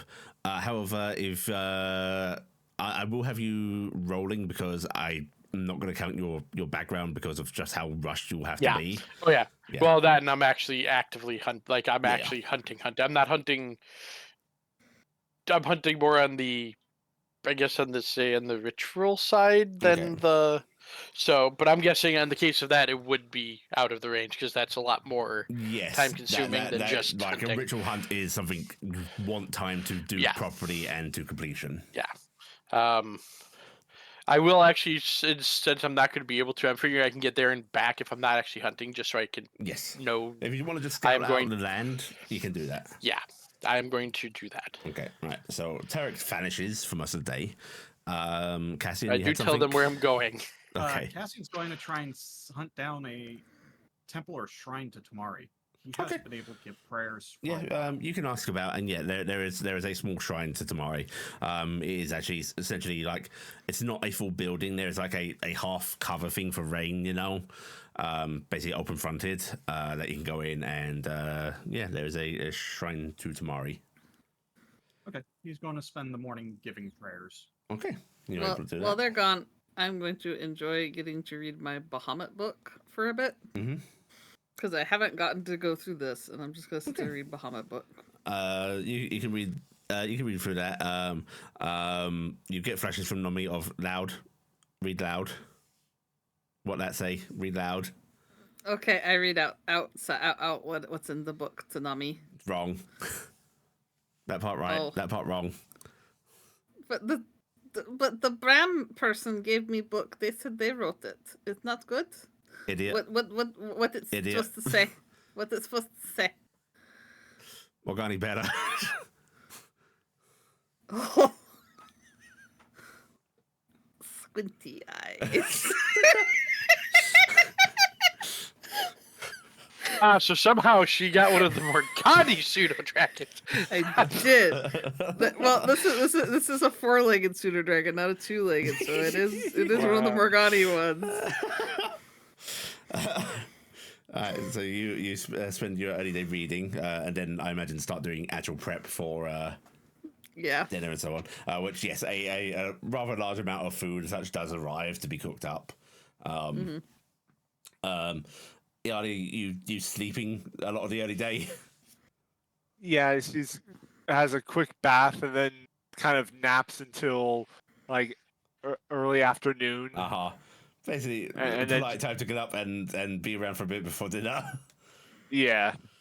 Okay, Iala's doing that. What's Noah doing?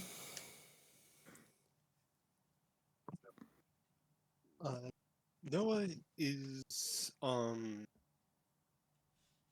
probably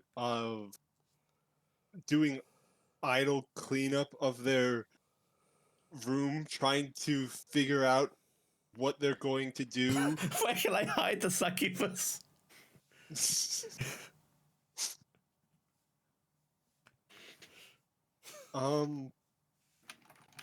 There's just making busy work for themselves as they're trying to process what just happened. Yeah. Basically on a bit of autopilot.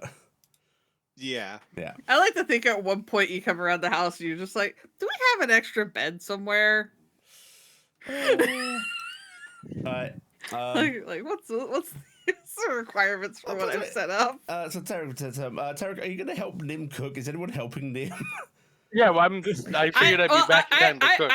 I basically figured that I probably had a bit of time ahead. I will have started prep by casting my unseen servant because I can actually set it to tasks as I just sit there. So I can have it just start chopping the vegetables and prepping everything and getting all the stuff out. And I just sit there and just I'm doing the magician's apprentice thing. So, but it's just objects moving around and getting shit done. Do you have your unseen servant stat block? Yeah, I know what their strength is. It's low. No, but that's not what I'm saying. No. Other stats. Intelligence or dexterity for cooking? Yep, let me get the unseen servant out then. Once Iala is awake, she'll assist. Like it's not. I wasn't gonna do the actual cooking. I was gonna do the prep, but okay. Yeah. Okay, you just give me a roll on them for the prep. I was like gonna peel potatoes and stuff, but yeah. Okay, unseen servant. It doesn't have other stats. It just has a strength of 2, and can attack. It says it can do basic stuff. So just give me a d20 roll then. Okay. I you know what? I will catch guidance on it. Okay. So I'll roll a d4 onto this. I think it's d4, right? It's a D4 for guidance, So I think. So yeah, basically, 20. so what is this? It's not going to fail at any point. However, this is like just how well it does at chopping. Like, is it going to be big, consistent? Is it going to be big, rough chunks? Is it going to be small, consistent dicing? That sort of thing. And yeah, this actually prepares like the ingredients really quickly and really well. This unseen servant actually seems pretty adept at what you're asking it to do. Nice. Which once Iala and Taryc return, they can start cooking away. Who's taking the lead on that? Is it Taryc? It's definitely Taryc. Talia is just there to follow directions. Right. I think I'm the only one that's trained. So. Yeah, Taryc, if you go ahead and give me a roll. You said indoor decks? Yeah. Actually, it's the same for either one, so we'll do... I figure I did the most basic things. If I went and got you pots with Dex. water and started boiling them, I lit the fire, I chopped the vegetables, and then I was like sitting there going, "This is as much as I can do safely." Now Tori has actually paid out for pork and so on. Oh, nice. You've got an assortment of vegetables and so on. What Taryc prepares with that is up to you. We had any of this. She just picks up a spice at random. Probably something that smells strong. Terrified of nice. black powder, the black powdery peppers. Oh, is this pepper? I love pepper. Gonna actually look is... I'm... Oh god, I'm half expecting to be chili pepper. The leaves. We should have taken the leaves with us. She just used 500 gold pieces worth of saffron. So, like, 2 stems. Yeah. Anyway, basically, so are you doing a roast dish? Are you doing a stew? What are you doing? A pie? Actually, we've never been completely... I'm guessing there is actually an oven here or something that can actually roast on, not just... There is a open range, a non-magical range. Oh, yeah, we got that. That's right. We stole it. Yeah, but you guys haven't set it roast, up. actually. I thought we did set it Did you up. set it up? Oh no, it's still in my yeah. place. I have Still not is. taken it. I've not had the Oh, opportunity to be able to go in and out to pull it out. And That's why right. That was separate from the... That's why I other stuff. said me and the unseen servant would have started the fire because we would have needed to haul the Okay. wood to do In that that. case, I would have probably done roast because of the fire. Right, okay. So you do a lovely roast pork, roast vegetables. You can boil some, steam them, whatever you want to do. And while it is still cooking, sort of reaching final preparations, when there is a sort of little knocking at the door. I'll get it. She puts down whatever vegetable she had in her hands to get to the door. You open up the door, and standing there is the sort of short, fur-bulgish person. They're wearing the priestly robes, although they've got a sort of smart but run-down sort of jacket over stuff. They're holding the hat politely in their hands as they smile and goes, "Hello, my child. This is... Welcome to our abode." I'm at the right place. Yes. She gives a curtsy. Is Father McGuire here? Yes. You can, if you wish to give me your quarters. Thank you. And they'll take their coat off and the hat, and they'll hold them out to you. So they've also got a rather large bag with them, which they pick up and. You can place that wherever you need to. The dining hall is on the left, and everyone else should be in the kitchen.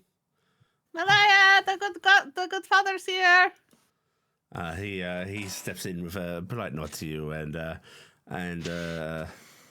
just sort of holds his bag to him, and you can tell he's looking around curiously. Before he's doing that sort of thing of like a guest doesn't feel quite comfortable with moving about on their own. Iala hangs up his stuff on the side where it looks like there's a little place to put that stuff. That looks like there's like a little wardrobe area there. That's what it looked like to me. So yeah, and Iala directs him through the hall to the dining room. Okay, he'll go along into there and he'll take a seat and This smells wonderful. I We thank you. spared no expense. Well, I hope I have not put you out too much with this. Thank you again for inviting me. It's It quite is of nice. no trouble. I have brought things to do a cursory examination and communication with your spirit as well. I see. Nim's Is gonna that what come out. this is for? She motions to the bag. He just nods before smiling when he sees Lim coming in and goes, hello again. Oh, Thank you for inviting me here. Whoever is cooking, is it you? no, I am not cook. Iala and Taryc have been cooking. Wow, it smells delectable, really. Would you like me to, he sort of pats his bag, try to talk to your spirit before we have dinner? If you wanted to, Iala, do you want to help me try and find where Malaya is hiding at? Malaya! Yes, it shouldn't be too long. You can start getting set up. Malaya! Alia kind of leaves to look for her. Alright, he'll follow along, and as you see him leaving the room with Iala and Nim, once he's out of the room, you see Elia's head like sort of poke through the wall, and then just sink back in. Oh, Oh, it's okay, Malaya. He's here to help. He's not trying to harm you. There's no response. Yeah, Oh. and Maguire will wander the house for a bit. Maguire just sort of goes, is there any place in particular she seems to favour? If you start thinking, there is. Was it? She starts counting off the rooms. I haven't the foggiest. Nim, do you remember where Iala likes to hang out? Malaya was Iala. just. You just said Iala. I was like, You're like, where's Where do I Iala? like to hang out, Nim? She was just down here. She's hiding in the wall. oh, I guess she is in the dining room. I think she is scared of Father Maguire. That would make sense, I suppose. Maguire sort of just looks around and goes, my child, please, there is nothing to fear. I have come to bring you peace and rest. If you would just come out and speak to me, I'm sure you will see that you have nothing to fear.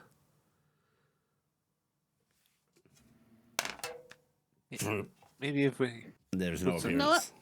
No one is going to force you to do anything, Malaya, but we would like to help find out where your body is so it can be properly buried.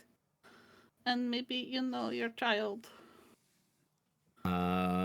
Can you give me a perception check, please, Nim? Okay.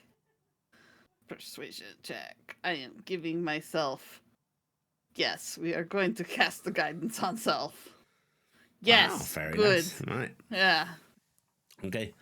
After a moment, you see her slowly descending from the ceiling, just drifting down into the room. Which Maguire does not act startled or anything. He just sort of, stands back respectfully. And as she's descending, you can see like her hands are resting on her belly, and she just looks sorrowful. I know. That is very sad. You will not do anything that she does not agree to. We just want to help Malaya. We don't want to make her unhappy. Right, Father? We are here to bring her peace, not cause her struggle. He looks over at you before just nodding his head as if like it's that thing of like this isn't what he initially thought it was going to be, but sure, if that's what you desire. Before he just sort of turns to her and goes, I have no interest in causing you distress, Spirit. Young Malaya, please. I'm here to help you in whatever way I can. And,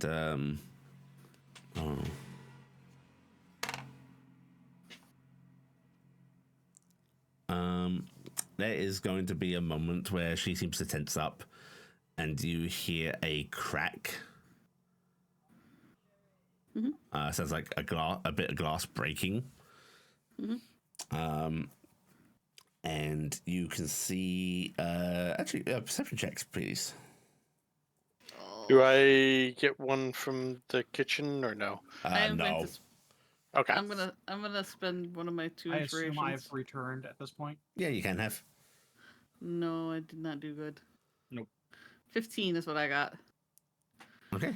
15's fine. 11 will also notice it. Seem to come. You guys are, I think at this point the Wandering is in here. Okay. Also, Noah's here, right? Yeah, Noah hasn't come down yet she's upstairs. Okay. Noah's in their room. because I've forgotten to announce my presence. But we'll just have it that they're still upstairs. Yes, that's fair. There is a crack, and you look around sort of towards the source of it, and up on one of the shelves, it's this like. You guys are familiar with like blown glass figurines? Yeah. Looks like it is in the ensemble of like soldiers, the wrong word, like officerish almost. Like looks like a young man who is sort of wearing military-ish looking stuff, which actually no one here is native. Go ahead and give me history checks. Anyone that wants to look, because it can be pointed out to even so as a failed perception check. 18. Cassian. Wow, That's Cassian. Good. All right, perfect. All right, Cassian. You immediately identify this. This is the dress of a young nobleman who is like going out to lead like the militia formed out of their local countrymen sort of thing. It's local. It's a noble militia. And there is a crack running through like the center of it. This is he, isn't it? Or a depiction of the man that was either the head of the household or the father of your child and lover. When you say father of the child, her fist clench and the little statuette shatters. Yep. Yeah, nods. Maguire looks a little troubled, and he's going to pulling aside Nim is a difficult endeavor. She's very small. Actually, it's a really easy endeavor, but it's impolite. He's gonna crouch down on the floor, and just sort of like gesture for you, Nim. Mm-hmm. Oh, clamber up onto his shoulder to facilitate conversation. I feel giving her peaceful rest is. I'm not sure how possible it actually is without forceful banishment. Vengeance is what drives spirits like her. This father of her child is. You know who he is. He was the young man that was the young lord that was here at this house before us. And he's gone now. He's gone now. They have moved away. We bought this after they had already left. But I know she was with child, and Malaya, you want your child to have proper burial. Yes. She's looking down, sullen, and you can see like the anger on her face, but she does nod. That man did you wrong and did your child wrong. But your child deserve you still, and you still deserve them. Do you want to name them? She looks up and she opens her mouth and there is no sound. Do you want Father to help you communicate that? She looks over to the Amorian priest with a small amount of distrust. Go ahead and give me a persuasion check. Oh, God. Okay.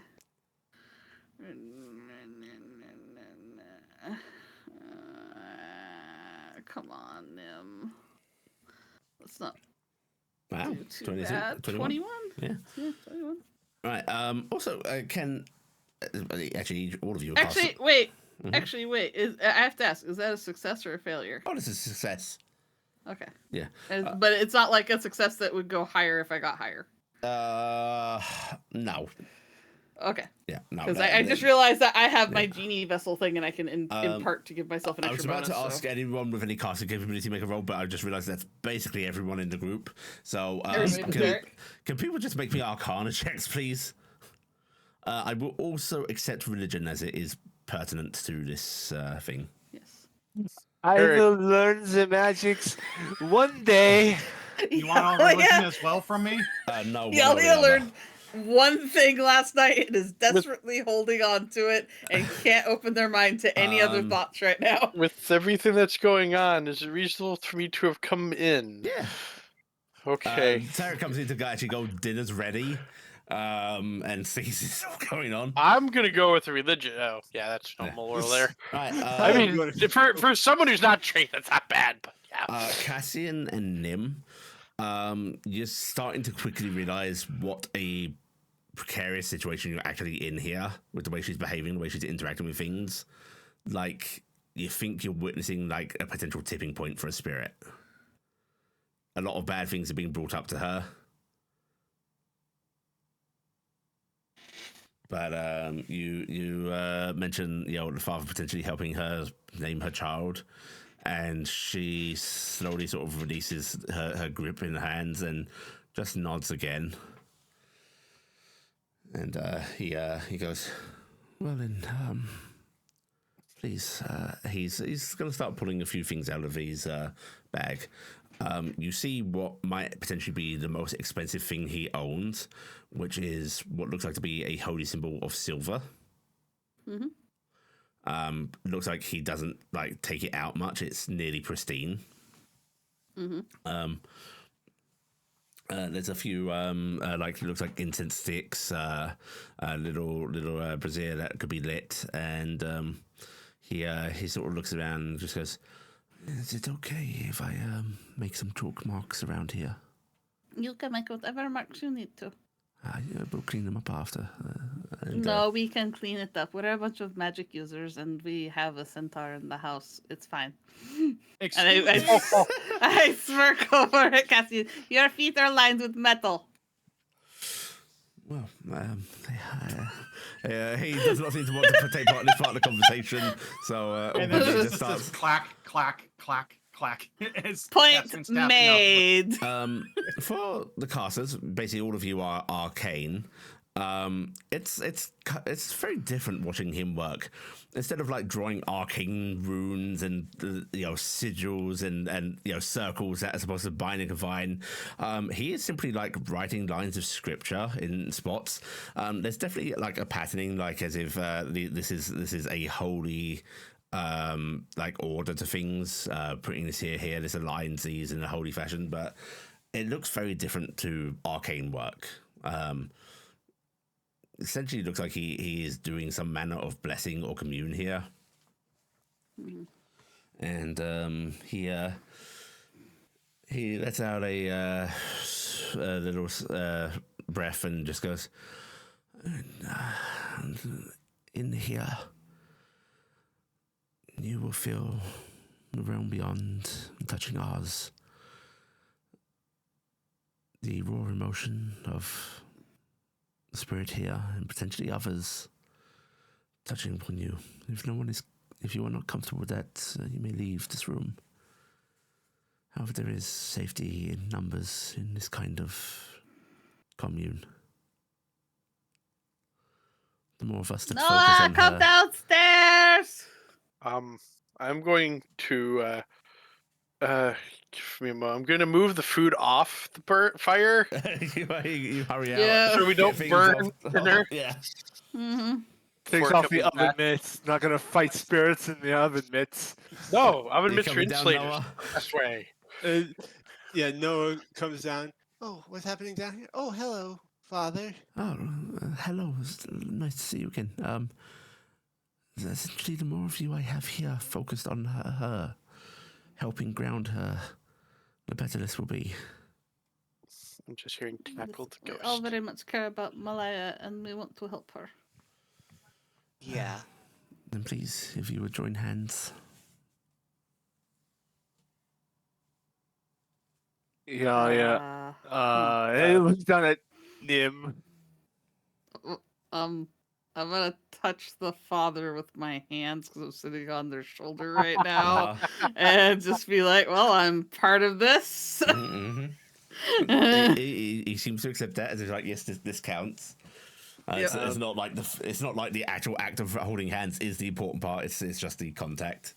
Taryc Yeah, would it join gets- hands. Puts out her hands to join the circle. Yep, Cassian Alright. will join in. Okay. She will essentially start leading you all in more in prayer. And then starts basically going, Spirit beyond, one who has not yet found her path. Please speak to us. Your voice will be heard, your voice will be felt, your heart will be heard, and your heart will be felt. Let us know that your desires, so that we can see you to your place of rest. Okay. Can everybody please make me a straight wisdom or charisma roll? Your choice. Charisma is what I heard. Oh. Alright, I am gonna pay my last inspiration on this. Yep. Okay. I wanted to ask. Dang it! I didn't burn my inspiration yet. You wanted to ask for what? If Noah would go into in order to help facilitate this, if they could go into their starry dragon form. I mean, that's your choice. Okay, then Noah will do that in order to help with the. Is this considered a ritual? In a sense. Okay, I didn't know what the right word for it would be. Okay. Using So- my inspiration. Using your reroll. inspiration? Okay. Okay. I like the 20s, they're good. Alright, Iala. Please describe to me your wandering thoughts. He's thinking about the when it's a mixture of what's going on in front of her with the helping of the helping Malaya pass on, and still in the back of her mind the knowledge she just learned about at the Seven Bells. I'm gonna be a dragon. That Totally what it is. Okay, so the Elia Power. thing, oh my god, those names. The Malaya Malaya. thing is the focus thought. So your wandering thought, yes, is your thoughts on your path of ascension, right? yeah. Even trying to focus and help, your brain is rightfully so a bit of minor obsession right now, and your mind focuses on that. Right, let's do that. Nim, please describe to me Nim's wandering thought.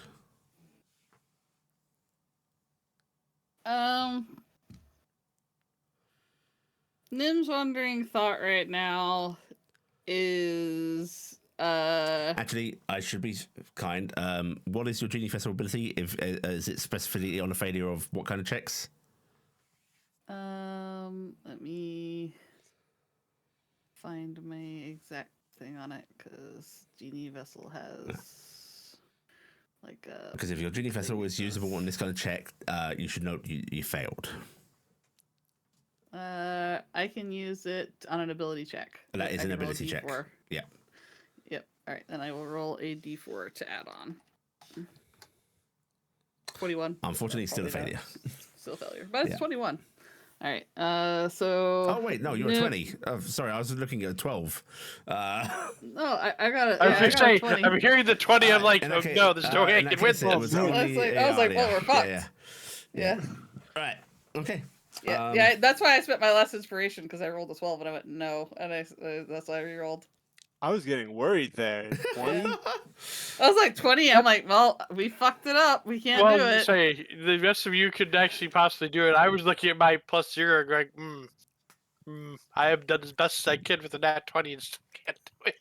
Oh, and I should technically roll for the father as well. The Morin Priest does get advantage. And he succeeds. Okay. All right. Well, Thankfully- technically, my guidance would have added on to it, because it still adds to ability checks. So, One point of failure is not enough to affect this ritual.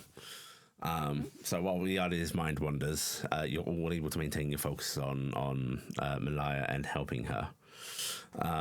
And her form seems to shimmer and become just a bit more solid. There's like a little more color to it. You can actually see the hues of her dress, her hair, her skin, no longer just that like faint bluish tinge. And you hear her voice coming through, just saying, I was going to name him for his father, but no, I don't. You don't want that now. You don't want that now. It's okay. Who would you have picked as a second name? She like sort of grasps like they did her dress, bunching it up, and you can see that like tearful look on his spirit's face. I do not know.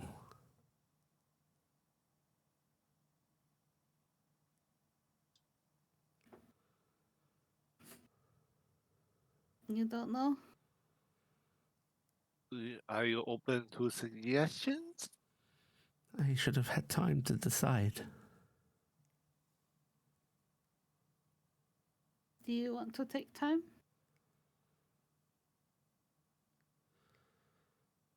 Why didn't I get time with him?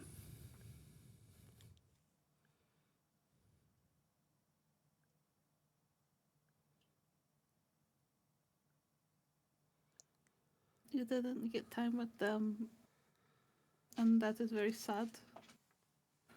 And I could not give you the reasons why sometimes this world does these things, but you could still have time with them in rest.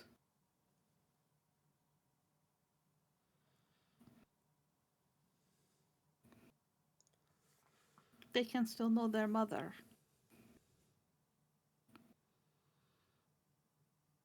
What if they're not there? They'll be there. And they will want to know their mother.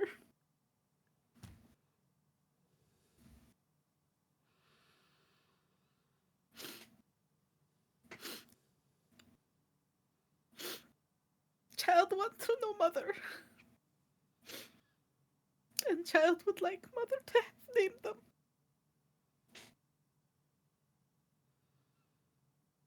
My father was Elias before he passed. I think Elias is a beautiful name. And your father would be very happy to know you named your child after them. She just nods a bit, and you see her like sort of hugging her own chest. I will get headstone for Elias. I will get headstone for you, Malaya. And I will take flowers to you. And I will pray very hard that You will always remember me when you and Elias are together, okay? Where where is where is where is what they did to you so that we can help you and Elias? She looks out the window towards the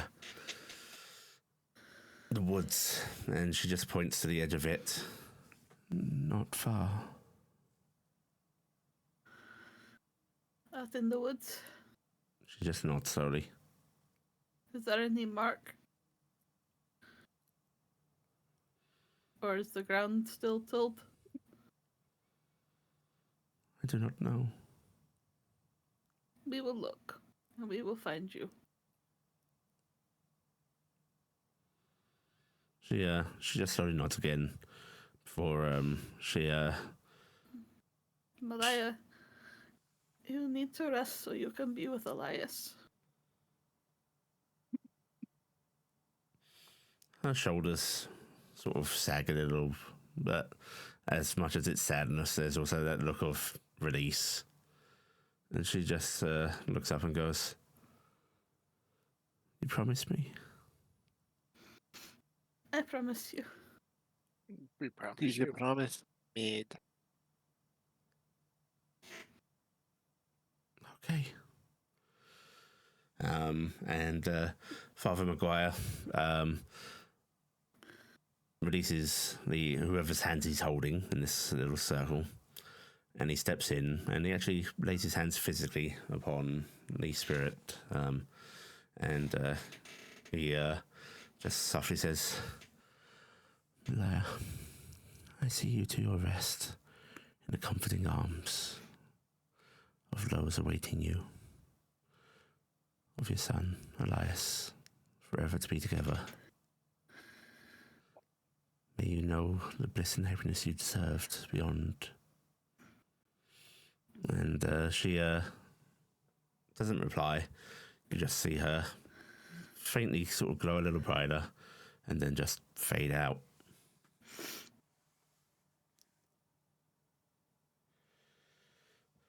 She was able to let go. Oh, sorry, what did you say? I was sniffling. She was able to let go. And I'm just gonna nod. That was very beautiful, Father. Thank you. I did not really do anything here. You all helped her far more than I did. No, you are a conduit. Yeah. You're all just conduits for the will of our Lord, so he just smiles a little bit, and if you'll excuse me for a few moments, I should say some prayers. Yes. Please. And he's actually just going to get onto his knees right here and just start, praying under his breath. Nim's gonna bow her head, and she's trying to get herself under control. Mm-hmm. Taryc is trying to step out of the room. Yeah, it's likely the polite thing. Yep, and start attending Cassian's to actually going to go getting the outside. food taken care of. Right, heading outside, Cassian. And he's grabbing a shovel and he's going to start looking along the edge of the forest. Okay. Yep. The edge of the forest, Cassian, is pretty wild. It might be a little bit more of an endeavor than you think. Noah, Cassian's doing it. Okay. Noah will follow him. Right, Noah's going out there to help.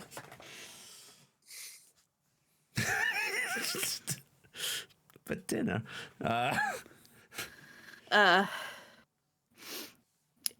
Nim's gonna cast her unseen servant, start helping hauling food out for dinner, trying to, clean herself up a bit. Yeah, Iala is gonna kind of help set the table. Hey, right. Cassian and Noah, go ahead. You guys, give me perception checks.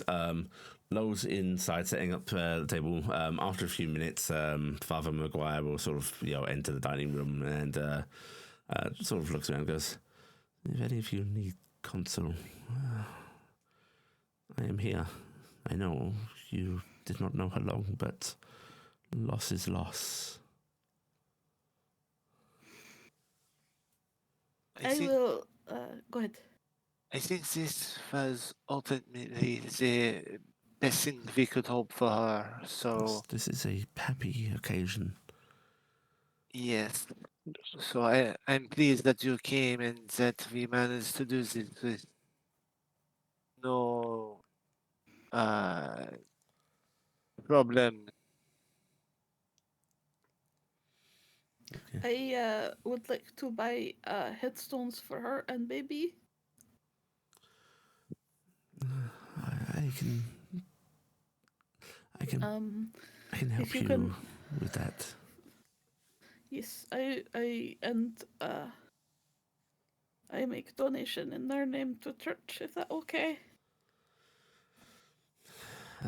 There's a slight grimace on his face, as if like he doesn't like how self-serving this feels, but he does bow his head a little and goes, "If that is your wish, then it would be gladly accepted."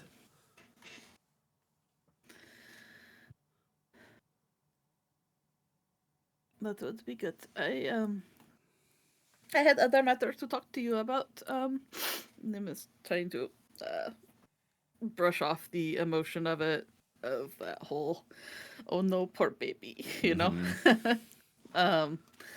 She I want to do in Tuli things work very differently, and the community does a lot of stuff, and I am very confused why some things don't happen here, and I was wondering if it was okay if I work with you to set up a community night maybe at your church.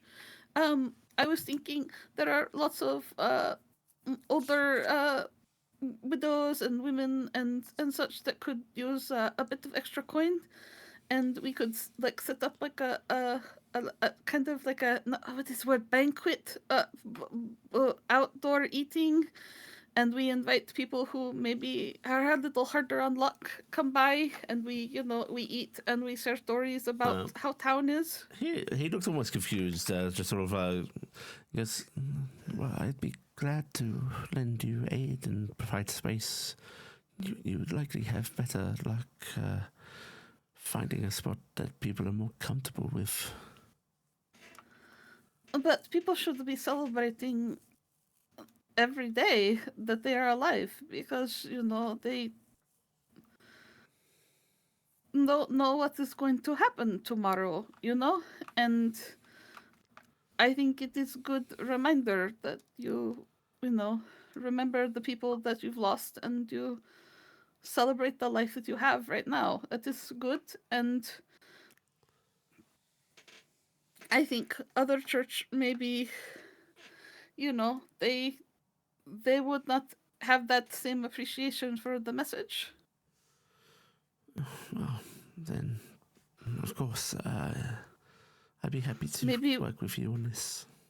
maybe we work with some other churches if they want to do it too, but I know you, and I'm more comfortable. Well, in that case, certainly. Although, he again looks a little awkward. Beyond space, there is not much aid I could provide. I have coin. I am adventurer, and I have nothing to spend it on, so it would be really fun for me to help out these older women, and I would buy supplies for them to cook with and things, and maybe little crafts we can do, and we can talk about places and heritages, and that would be fun. He looks at you, Nim, and just like reaches out a hand, just resting it on the table, like near you, just knuckles close by, almost like that gentle suggestion of a touch.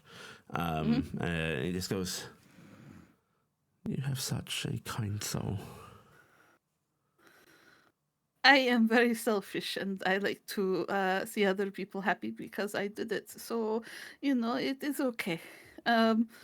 I want to do this. It will be fun, and I will make lots of friends in town, and people will have to know me and like me. He smiles a little bit and goes, Well, if that helps you sleep at night. But I see the truth of it.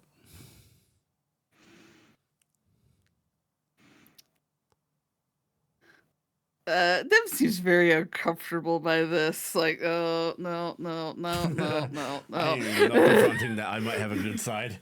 Oh, I'm not confront. I don't want to think about it too hard because then I make myself sad.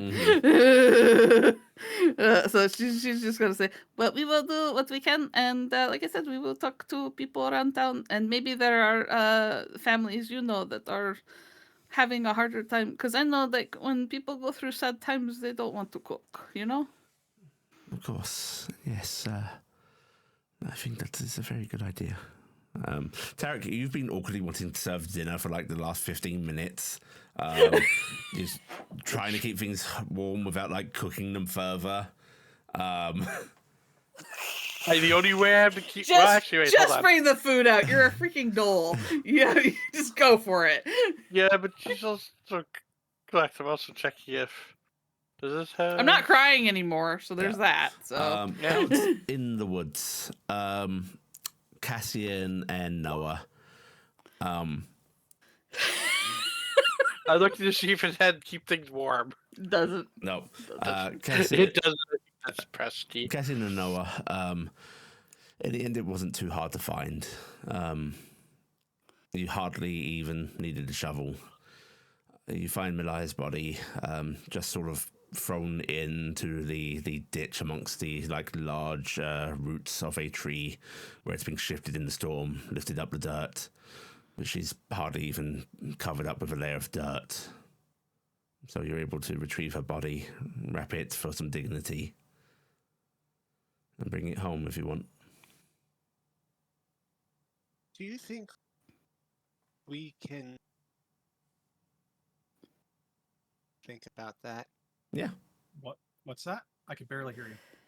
I was seeking out vengeance in her stead is probably not the best way to honor her memory, I think. But if we see them again, I'm pretty sure we should do something about this. Well, vengeance is probably the worst idea. I do have something we might be able to give to a mutual friend to kind of use on at least one of them, and just make their life miserable for a day.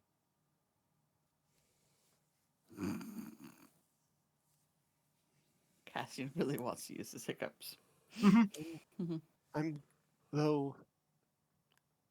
I'm glad we were able to avoid a somewhat awkward situation.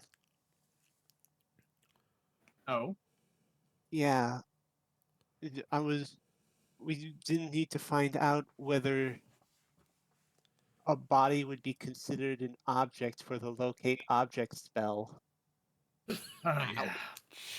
Yeah.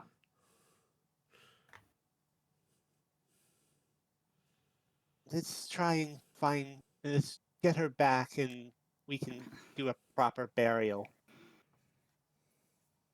Do we bury her here, or do we take her back to the Amor Temple? It would be better if she was put in a proper place of rest, not out here in the woods. Yeah. If she was like from Eunice, then yes, but would probably be best if she was put into a true cemetery.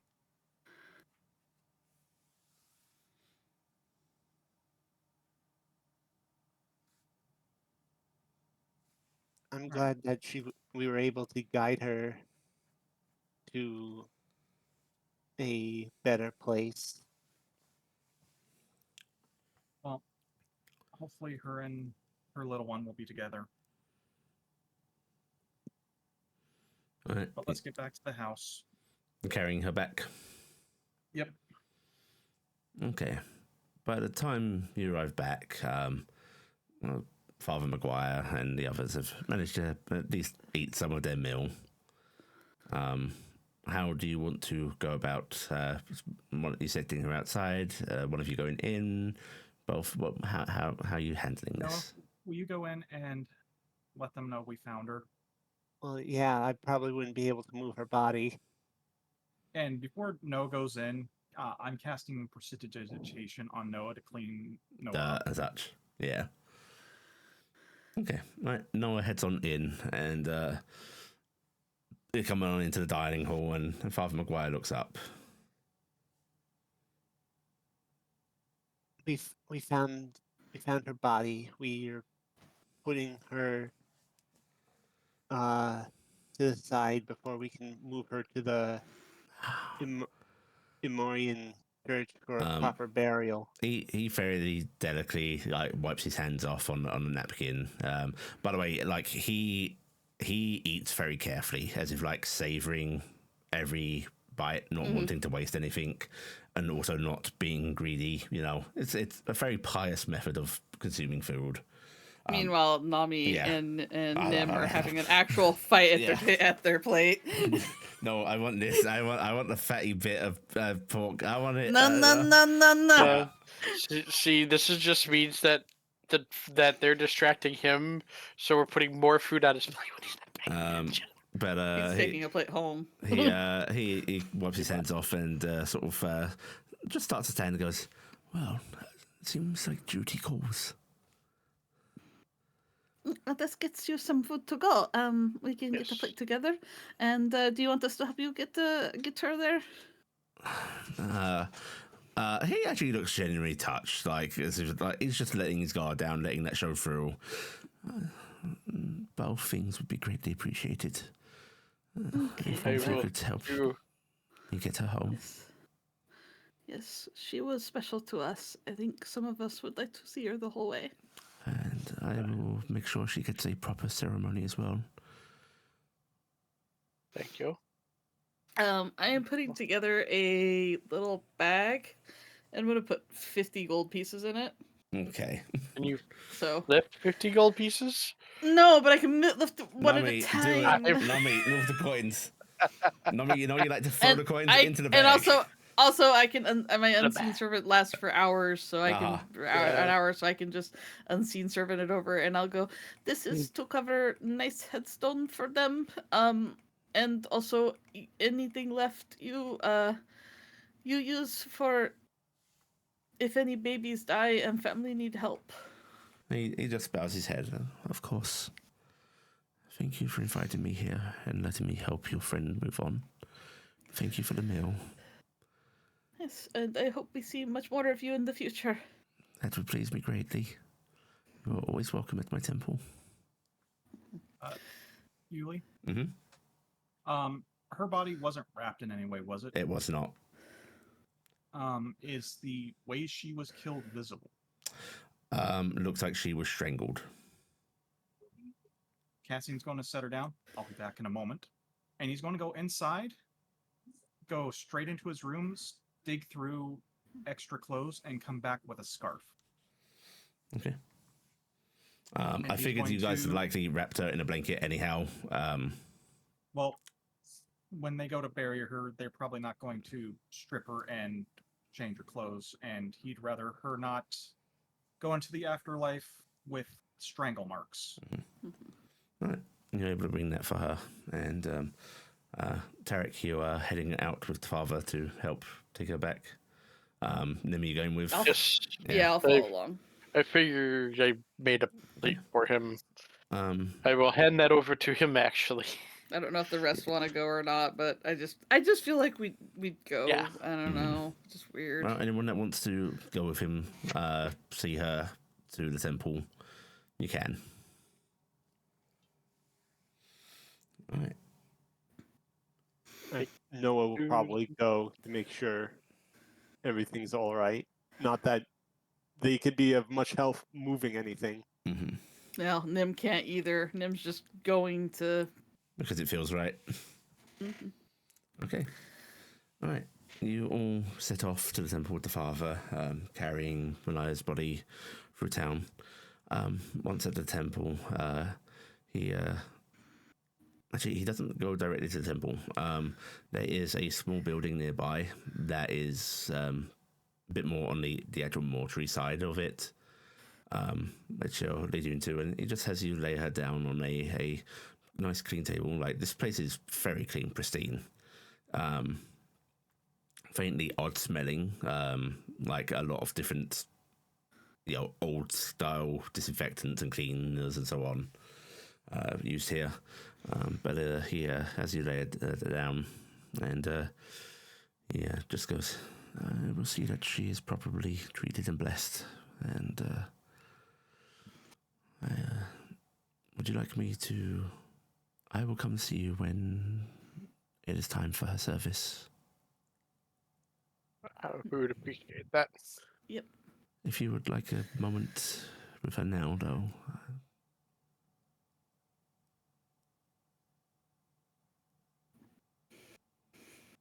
I will- Go ahead. I've said my piece. If you have anything else to say, Nim, Cassian.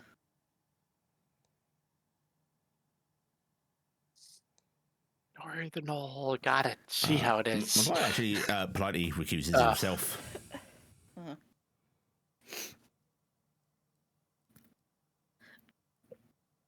We didn't get to know you very long, Malaya. But you seemed like a good person. And I bet you were an amazing mommy. And I know that you are going to be in a heaven with your baby. And they are going to be so lucky because they had you for a mom. I hope we do right by you. And then Nim's gonna skip her out. Okay. We'll always have that time we scared a real estate agent together. Yeah. Taryc's just gonna thank you for what assistance you were able to give us. We're sorry that we were not there in time to stop this from happening. But you have now the time with your son. Rest well, and she's gonna step on out. Is the father where we step out to, by the way? He's a little further. He's like not waiting just outside the doorway. He's actually like recused himself in the politely. next room. So, he's actually outside, just like the closest to his temple, essentially just making sure he isn't even remotely possible of eavesdropping. Okay. Like, he actually takes his privacy seriously. This is like his entire bag. Yeah. I have something to ask him, but I don't want to step on other people saying stuff to. If everyone's done saying their things or doesn't want to do it right now, then you are able to. You all say your piece, and you are able to head on out. And yeah, the father is waiting there. Also, perception checks, please. Perception. We don't see the giant boulder. No, I only got a 10. Wait, I get advantage. I get advantage. Nami's with me. Yep. Okay. You know, I'm gonna use mine and re-roll. I have to remember I get advantage with Nami's with me. Okay. Cassian and Nim, wearing the robes that are supposed to make him unnoticeable. You can see quite further down the street, out of direct line of sight of the temple or the father. You see Ebinsar, just like sort of standing near a building, hands on his staff, like supporting himself. You can see his head bowed down sorrowfully, and you can see that familiar of his raven on his shoulder.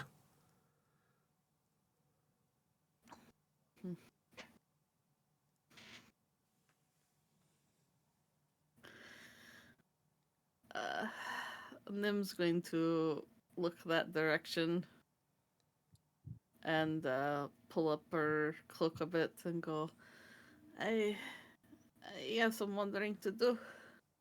Or, actually, wait, this is after we're past the father? You can see him as you're heading to the father. Oh, okay. Uh, shoot, I kind of want to divert over to Maltori. You could. I mean, you could say Yeah. polite goodbyes and Yeah, I'll say my polite goodbyes, and I'm gonna start heading up to Maltori. yeah. Maguire sort of like bids you a good night, expresses his sorrow to you. Is there anything else that you could need from us, Father? That's all. You leave. Only the knowledge that you will be okay.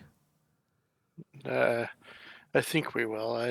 If not, we will come to see you, I believe. He smiles and nods and goes, "I'm here when you need me." Thank you.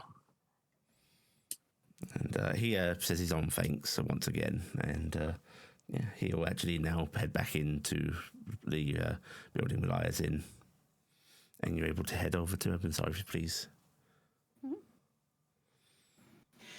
I will flash the tail light so everybody knows that I'm heading off in a specific direction. Follow the light. Light. Following. Follow after.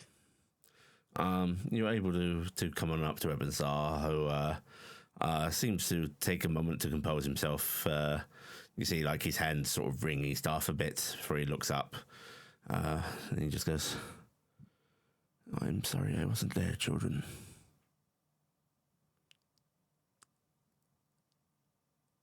It's okay. We know you were there in spirit. And admittedly, poking my nose in, and he looks to his raven. You'll forgive an old man's curiosity. That's fine. You would have been there anyway. It is no secret. She is resting with her baby now. I fear I was not considerate enough to her. I saw a means and I used it, and If you had not done that, her body would have never been found. She might have been in those woods forever. may have lost herself in the interim if we didn't get those nobles out of there. a small comfort, yes, but it still Sometimes troubles me doing how little something I thought. selfish leads to a good thing, you know? Speaking of which, and you see his eyes narrow a bit, and he looks up at you all, and you can see, like, there's that bitterness, that darkness. And he goes, "They've only moved one town over." Well, maybe accidents happen. That's good to know. Which direction is this town? South. Barely a day's ride. We have a lot to do, but I think at some point we make time. Yes. Adventurers deal with monsters, correct? Yes. Yes. I can think of no greater monster. He just nods and lets us outside and goes, "Let's go home, children." How did it go at the Seven Bells? A thin smile crosses his lips and goes, "We have leads to follow." Not. That's Someone good. could have told me my ex was in those alleyways, by the way. You have an ex? What? Who's your Whoa. ex? Was it the one that the That Was it the foul knoll? old seller of the crone. charms? Oh. Ha Oh, it wasn't the null. Treacherous wench. He forces it a bit too hard. You can tell, like, okay, yeah, he actually does feel that about her, but it's a nice distraction. Hey, we did tell you about her. We constantly told you about I didn't an realize old it was woman that kept her. working on her. How would we How have was I known it was supposed to know her? that? Oh, you Well, should on the know. bright side, we don't have any reason to go back to the Seven Bells at all. We're all done. He starts looking at Noah and laughing. What's the matter? Shut up. "Oh, you're a little horn dog." And he's walking home to the manor, whether you follow or not. Following. All right. No, it just crouches down, face in the hands. Noah, what You do they Okay, mean? Noah. What was I supposed to do? I mean, I just had not even a near-death experience, an over-death experience. What? It's soft. What was I supposed to do? It was Taryk's gonna pat Noah on the back this with a one. big. Pat Hey, Noah, Pop. pick up Noah so you can get going. Let them No, have no, their no, breakdown it's- in your arm. I thought It's I yeah. thought Whack. they stayed out of cities. What is a Faelor doing in the middle of It across the doesn't just street to a stupid As you succubus all brothel? wander back to the manor, Yeah. that's actually where we're going to end this week's session. nice. Okay. And is next week the no? We are running next week. Nope. It's the week after. Yeah. Okay. Yeah. Okay. Everybody go ahead and take 500 experience points. Oh boy, we level up. Yay. We do? No, we don't. Do we? Oh. He's just guessing. It's an He's adorable not guess. actually writing down his experience. Everybody can have a point of piety. Oh, really? The rare With who? tasty. Piety. Your god of choice. Oh, thank goodness. You all did the holy deed, even if it's not for the your god. It's for a god that most other gods respect deeply. Okay. And we will do this same time next week. And we in fact did not level, by the way. It's 1400. 14,000 for the next We're one. at 7,000